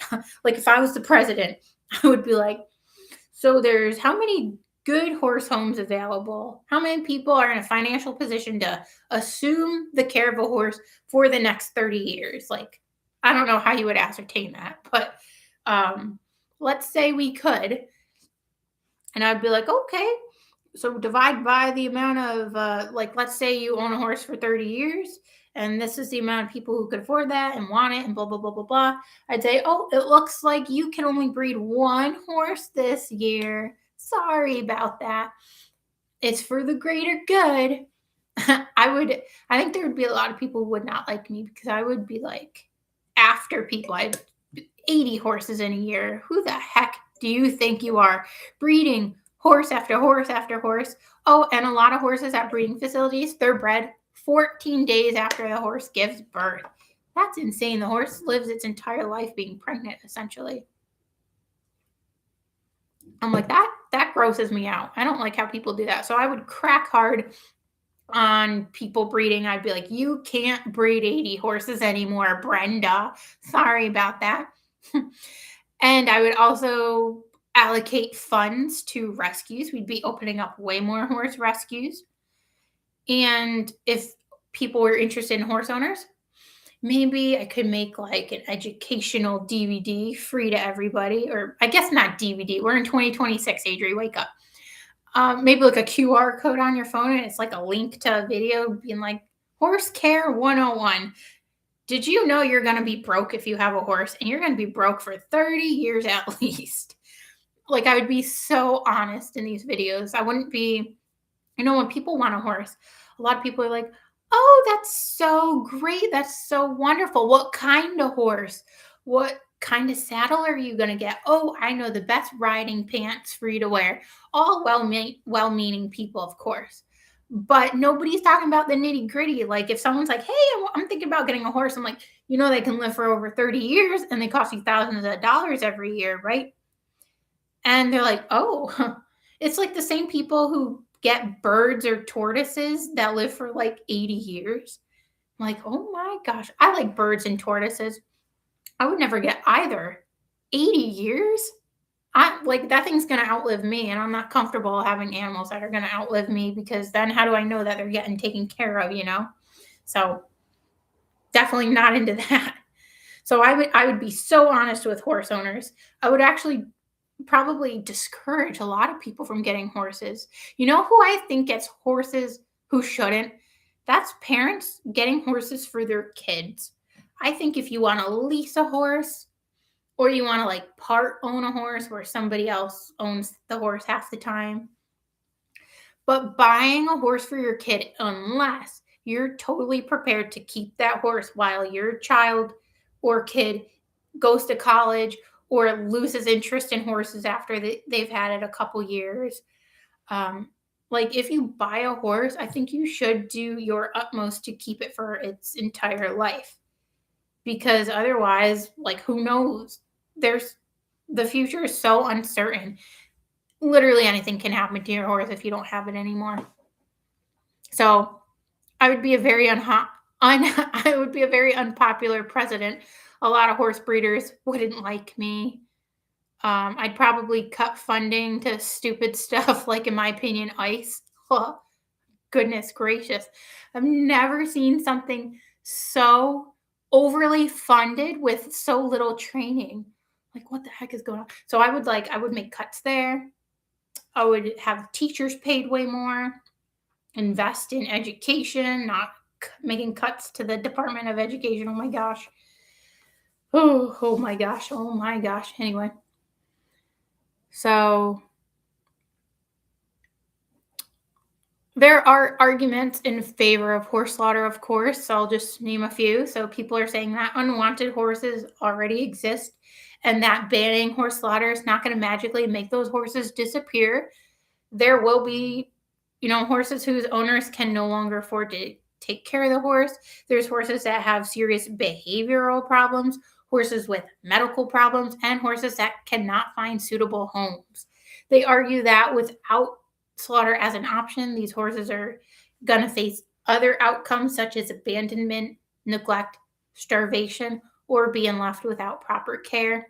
Another argument for slaughter is that it provides an economic outlet. Yes, that is an argument for it. It's good for the economy. Like, okay. Oh, I bet you there's probably a market for dog slaughter too. Like, that could probably make us money if we got behind it. Are you proposing we do that? Because it's profitable? Oh my gosh. Anyway, that is an argument for it. I did write that one down because I wanted to include that one. The horse industry does produce thousands of animals, and supporters argue that there needs to be a realistic system for dealing with horses that have no other options. They also argue that a regulated system is better than an unregulated one. To me, the videos I've seen, they look about the same. Honestly, you couldn't tell. If I showed you a slaughterhouse where it was legal and one where it's operating illegally, you can't tell which one is which because they're both atrocious. Anyway, another point supporters make is that not every unwanted horse is a good candidate for adoption. Sure, that's true.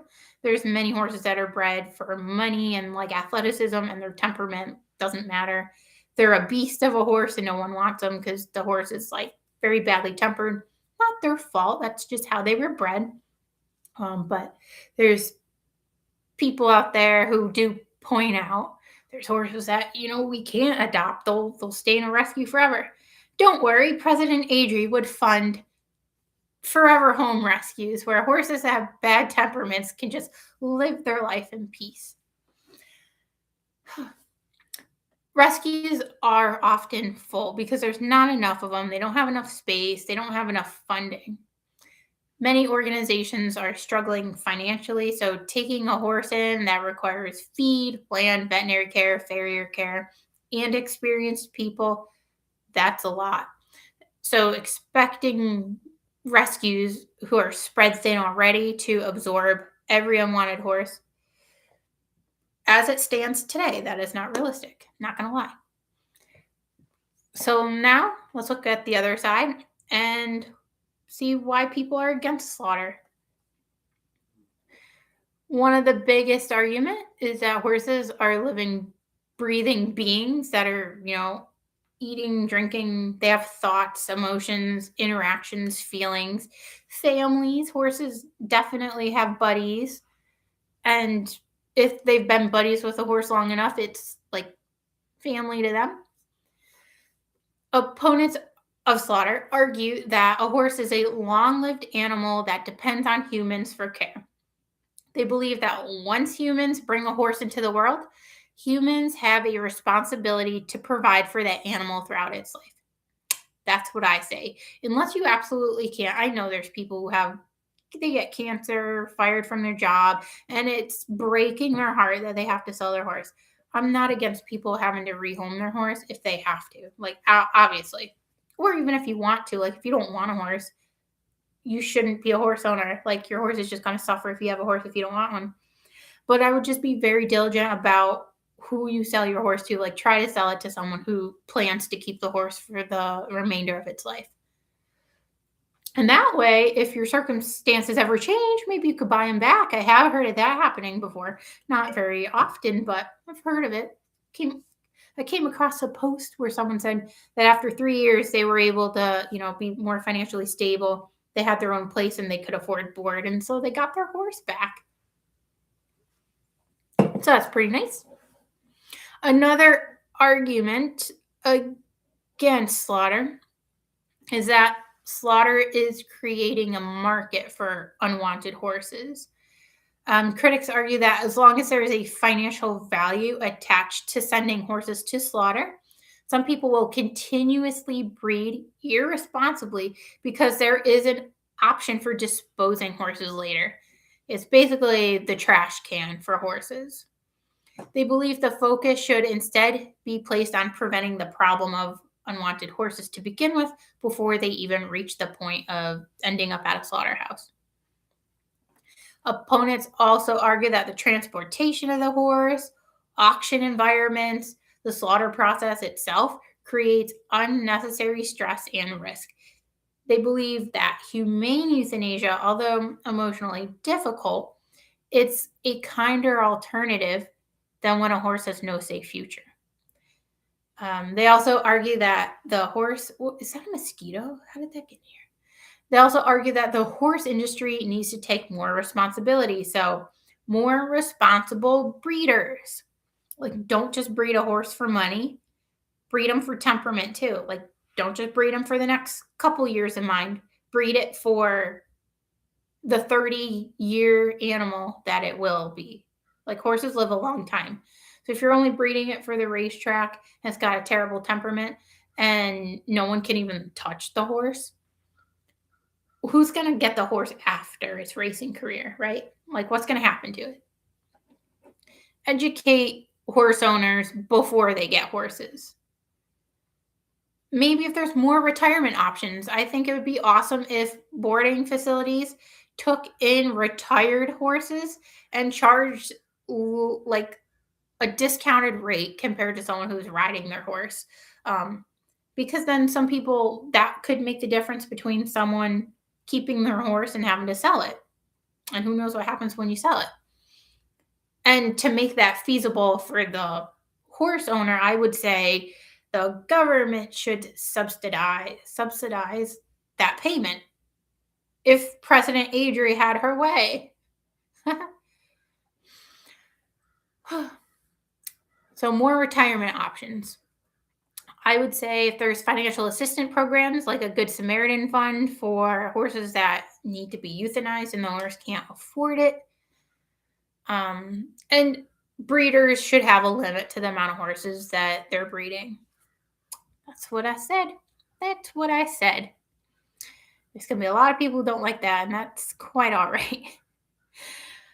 The challenge is that both sides of, people who are saying slaughter is necessary and people are saying slaughter is an abomination, they are both responding to real problems. People against slaughter are right that many horses enter the system because of preventable human decisions. Breeding without a plan, buying a horse without understanding the cost, and treating horses as disposable, those are some serious issues. People who support slaughter are also pointing out a difficult reality. Even with better education and responsible breeding and breeding limits, there will still be horses that become unwanted. Horses get injured, owners become sick, financial situations change. Some horses are not safe to be around. So the question becomes, what do we do with those horses? Do we maintain slaughter as a regulated option, or do we invest more heavily into alternatives?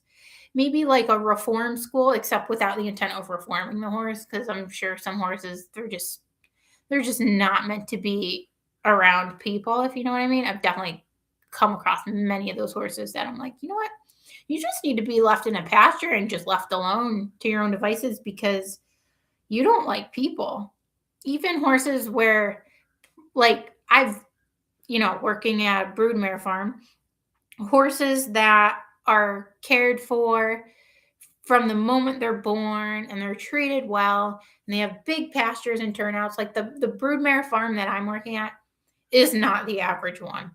This breeder does care about the horses, at least, I gotta say. And these horses are treated very well.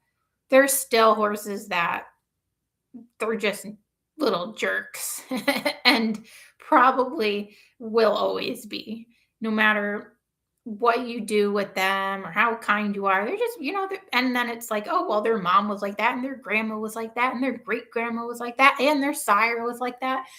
Like, oh, okay. So, not the horse's fault. Wouldn't that be nice if there was like a bad horses farm where it was like all the horses that were kind of jerks? Although I do wonder if they would actually injure themselves, because if they're kind of like jerks, would they be like that to each other, biting and kicking? And maybe there'd be some crazy injuries. But I'm kind of not convinced that's why they're like that. It seems to be people specific, like they don't like people. So I don't know. It's an idea. It's an idea. It's sad to think it's something that probably will never happen unless I start it. Like if I make my own farm, but I don't have the money to do that. Money is really the problem of, like, the underlying problem of everything. Like why people have to rehome their horse, they don't have money. Why I can't do anything about it, I don't have enough money. I'd love to have rescue horses, but right now I can't afford it. One day I will rescue a horse. I'll get a horse that nobody wants and isn't rideable and has health issues, and I'll be like, oh, I'll take you home. You can just live out your life in my backyard. Once I get my own place, like right now, I live in a town. There's not enough room. It's like half an acre or whatever that I'm on. Not enough room for a horse. But one day, 'tis the plan. So obviously, should we regulate it better? Should we improve the alternatives? They're not super easy questions to answer. And perhaps the most important conversation is not just about the end of the pipeline, it's about preventing the horses from entering it in the first place, as I've said. Now we've reached the final part of the discussion, and I think this is where the conversation needs to go. Because whether someone supports horse slaughter or opposes it, almost everybody agrees on this one thing. The best solution is preventing horses from ending up in crisis situations in the first place. So, what alternatives do exist? Responsible breeding. So, every horse that is born should have a realistic purpose and a realistic plan. A horse is not just a product, a horse is a 20 to 30-year commitment. Before breeding, everybody who's breeding a horse or wants to breed a horse, is thinking about breeding a horse, they should ask, is there a legitimate demand for this horse? If there's not, hopefully you're planning to keep that pony its whole life. There are people who breed their heart horse. They're like just so in love with their horse, and they end up breeding their horse because they really want a baby from their horse with the intention of keeping that baby the entire life. Good for you. I don't care about that. That's fine. It's the people who are breeding, and just selling to anybody because they just want the money. That's mostly who I'm talking about. So everyone should ask, is there a demand for this horse? Like a legitimate demand for this horse? Are the horse's parents healthy and temperamentally suitable? That last part gets missed a lot. Is there a plan if the foal doesn't become the horse someone hoped for? So maybe your heart horse is a great barrel racer, and you're like, you know what? She's getting kind of older. I want another barrel racing horse, so I'm going to breed it.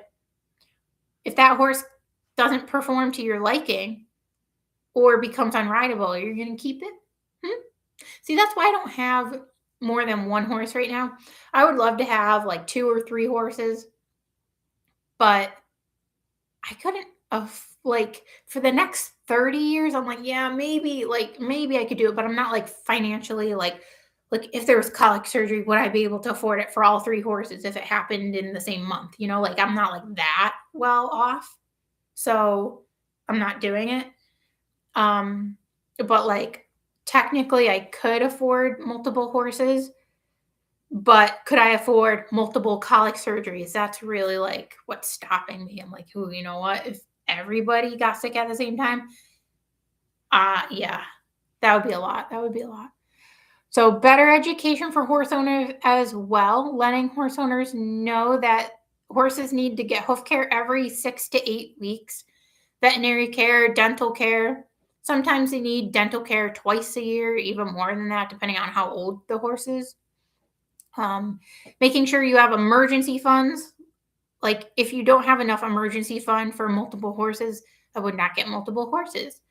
Do you have enough money for training? You know, every horse is going to need additional training. You don't just buy a push button horse. I don't think there's a such thing. So, do you have enough money for that?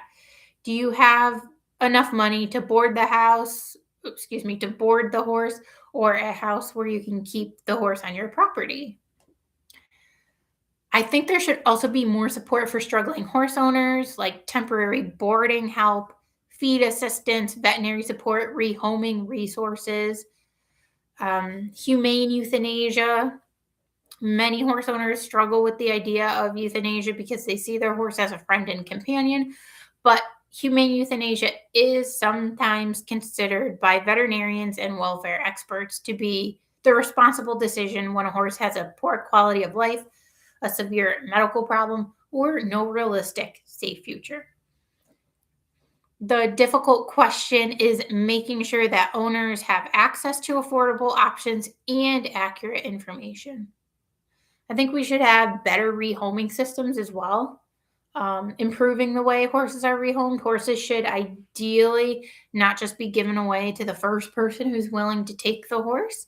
I would check for references, ask questions, be honest about the horse's abilities and limitations, because you might be like, oh, well, if I tell them that my horse is kind of naughty, maybe they won't buy my horse. But my bigger concern is, what if they do buy your horse and then they see that your horse is not exactly what they expected? They can sell your horse and you can't control who they sell their horse to. I also think that if you sell your horse, if like have to sell your horse, follow up with the horse owner. I wouldn't just be like, okay, nice to see you, Spirit. Like, hope you have a good life, Spirit. I would follow up with the owner, like maybe a week or a month later, and be like, oh, hey, just checking in. How's it going? And if you're getting the feel that, there are issues, maybe you could temporarily take the horse back or begin looking for another owner, that kind of thing. So, after looking at all sides of this issue, where does that leave us? Horse slaughter is not as simple good versus evil, because believe it or not, people who are for it, it's usually with the horse in mind. They're like, oh, well, otherwise they'll be neglected. It's not because people are like, ha, horse slaughter. I love it when they suffer. It's not like that. They're legitimately concerned. I think their concern and resolution to that concern are misaligned. I think their solution to the problem is not the right solution. So, but a lot of people for slaughter, surprisingly, do care about horses.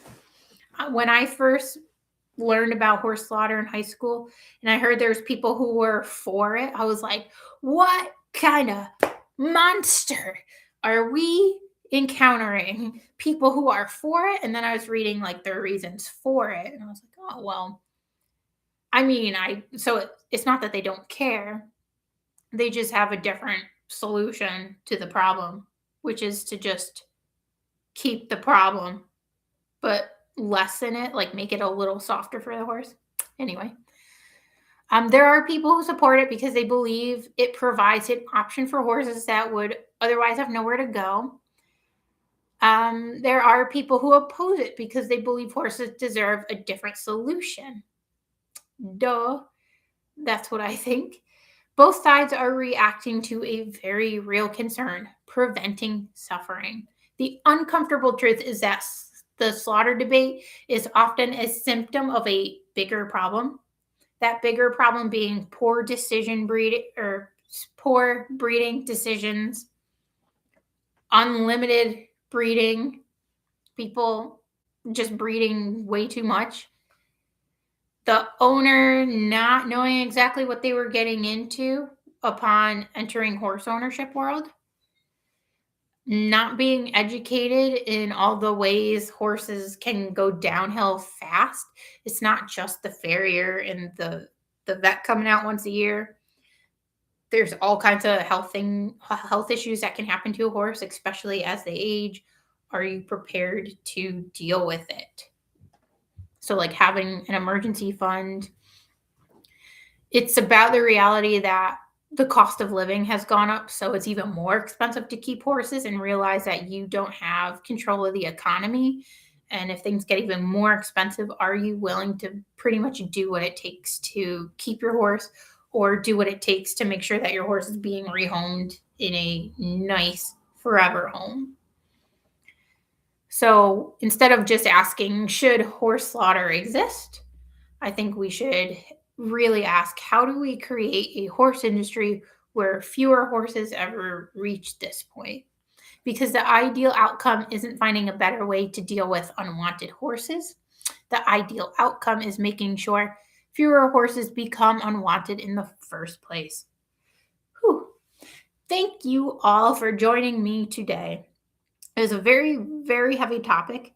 I had to watch some funny TV show episodes. I was watching Marvelous Mrs. Maisel in Modern Family to get me out of my like when you really do the deep dive into horse slaughter, it's very sad. Like, I'm not gonna lie, I was crying and having bad dreams, and I had studied horse slaughter years ago when I was in high school, and then 10 years later, you hope that there's been some change, and you see it's basically just as bad.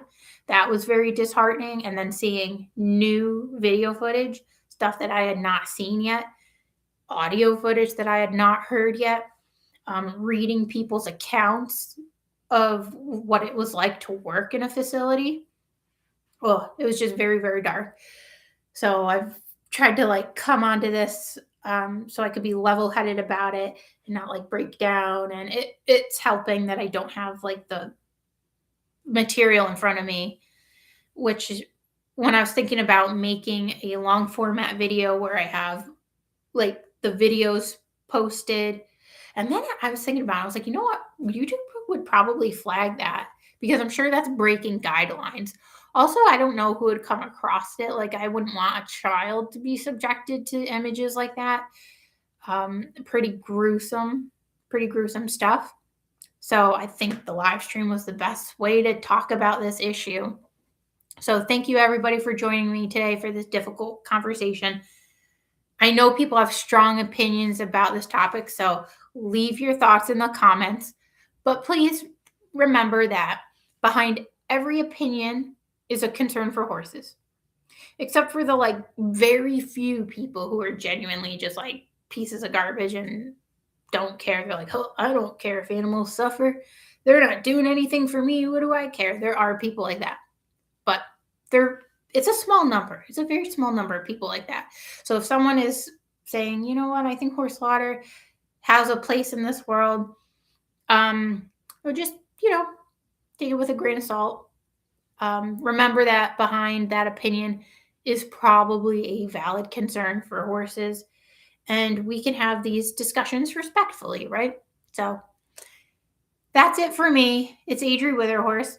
My work schedule is changing pretty soon because earlier I was talking about how I work at a broodmare farm for thoroughbreds for the racetrack.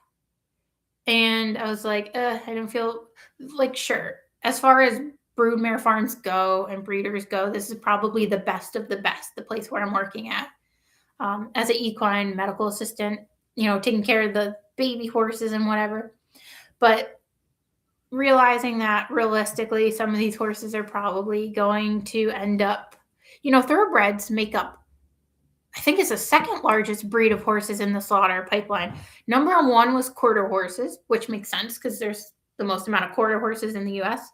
Number two was thoroughbreds, which again, second most common breed in the US. And then it was like Morgans, American saddlebreds, like certain breeds, And then, of course, mixed horses, ungraded horses, horses that aren't registered, draft horses. Basically, all horses end up there, but thoroughbreds is a big one. And it was just kind of getting to me, especially as I would like it always in the back of my head. I was thinking about it every day I went to work. But then resurfacing, digging up the bones of horse slaughter just kind of made that fresh. And I've decided, I love horses. I love working with the horses. I don't love being a part of potentially supporting the pipeline in any way, even, as a vet tech working at animal hospitals where people breed pugs or other brachycephalic breeds like French bulldogs or, animals that are just being bred for looks and they can't breathe. They have health issues like German shepherds, selling German shepherds to people who live in high-rise apartments and stuff like that. And we would see these breeders and they just have so many litters coming in and their puppies wouldn't be healthy and they just like keep breeding them. And I was like, I don't really want to be a part of this. I would love to be a vet tech who is like, I will not deal with people who are irresponsible breeders, but obviously I don't own the hospital, so I couldn't make that call. But I could say, you know what, this isn't for me. Right now, this is not for me. I need to take a step back. And then I'm kind of getting that for the horse farm that I'm working at right now. Although I will say the people there are very, very lovely, very, very nice. The owner is very, very sweet. She's a nice lady. Nice woman. I don't know if lady is condescending. Maybe it is. She's a very nice woman. But the whole overbreeding thing is really getting to me. So I'm like, you know what? Time for old Adri to take a step back, I think. So all that to say, my schedule is changing. So I don't know if I'm going to live stream next Friday. I don't know. I'm going to be pretty busy next week.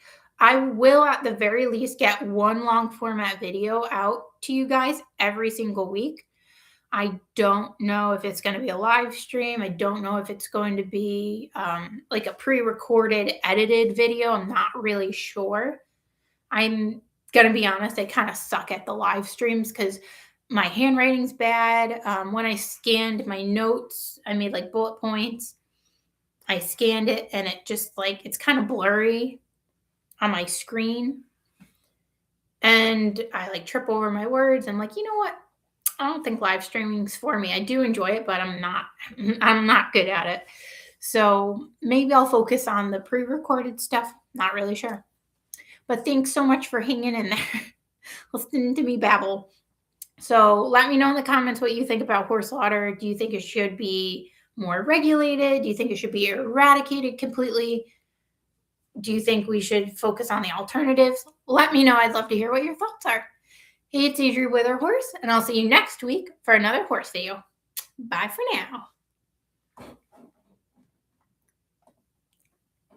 2 hours. 2 hours I was yapping.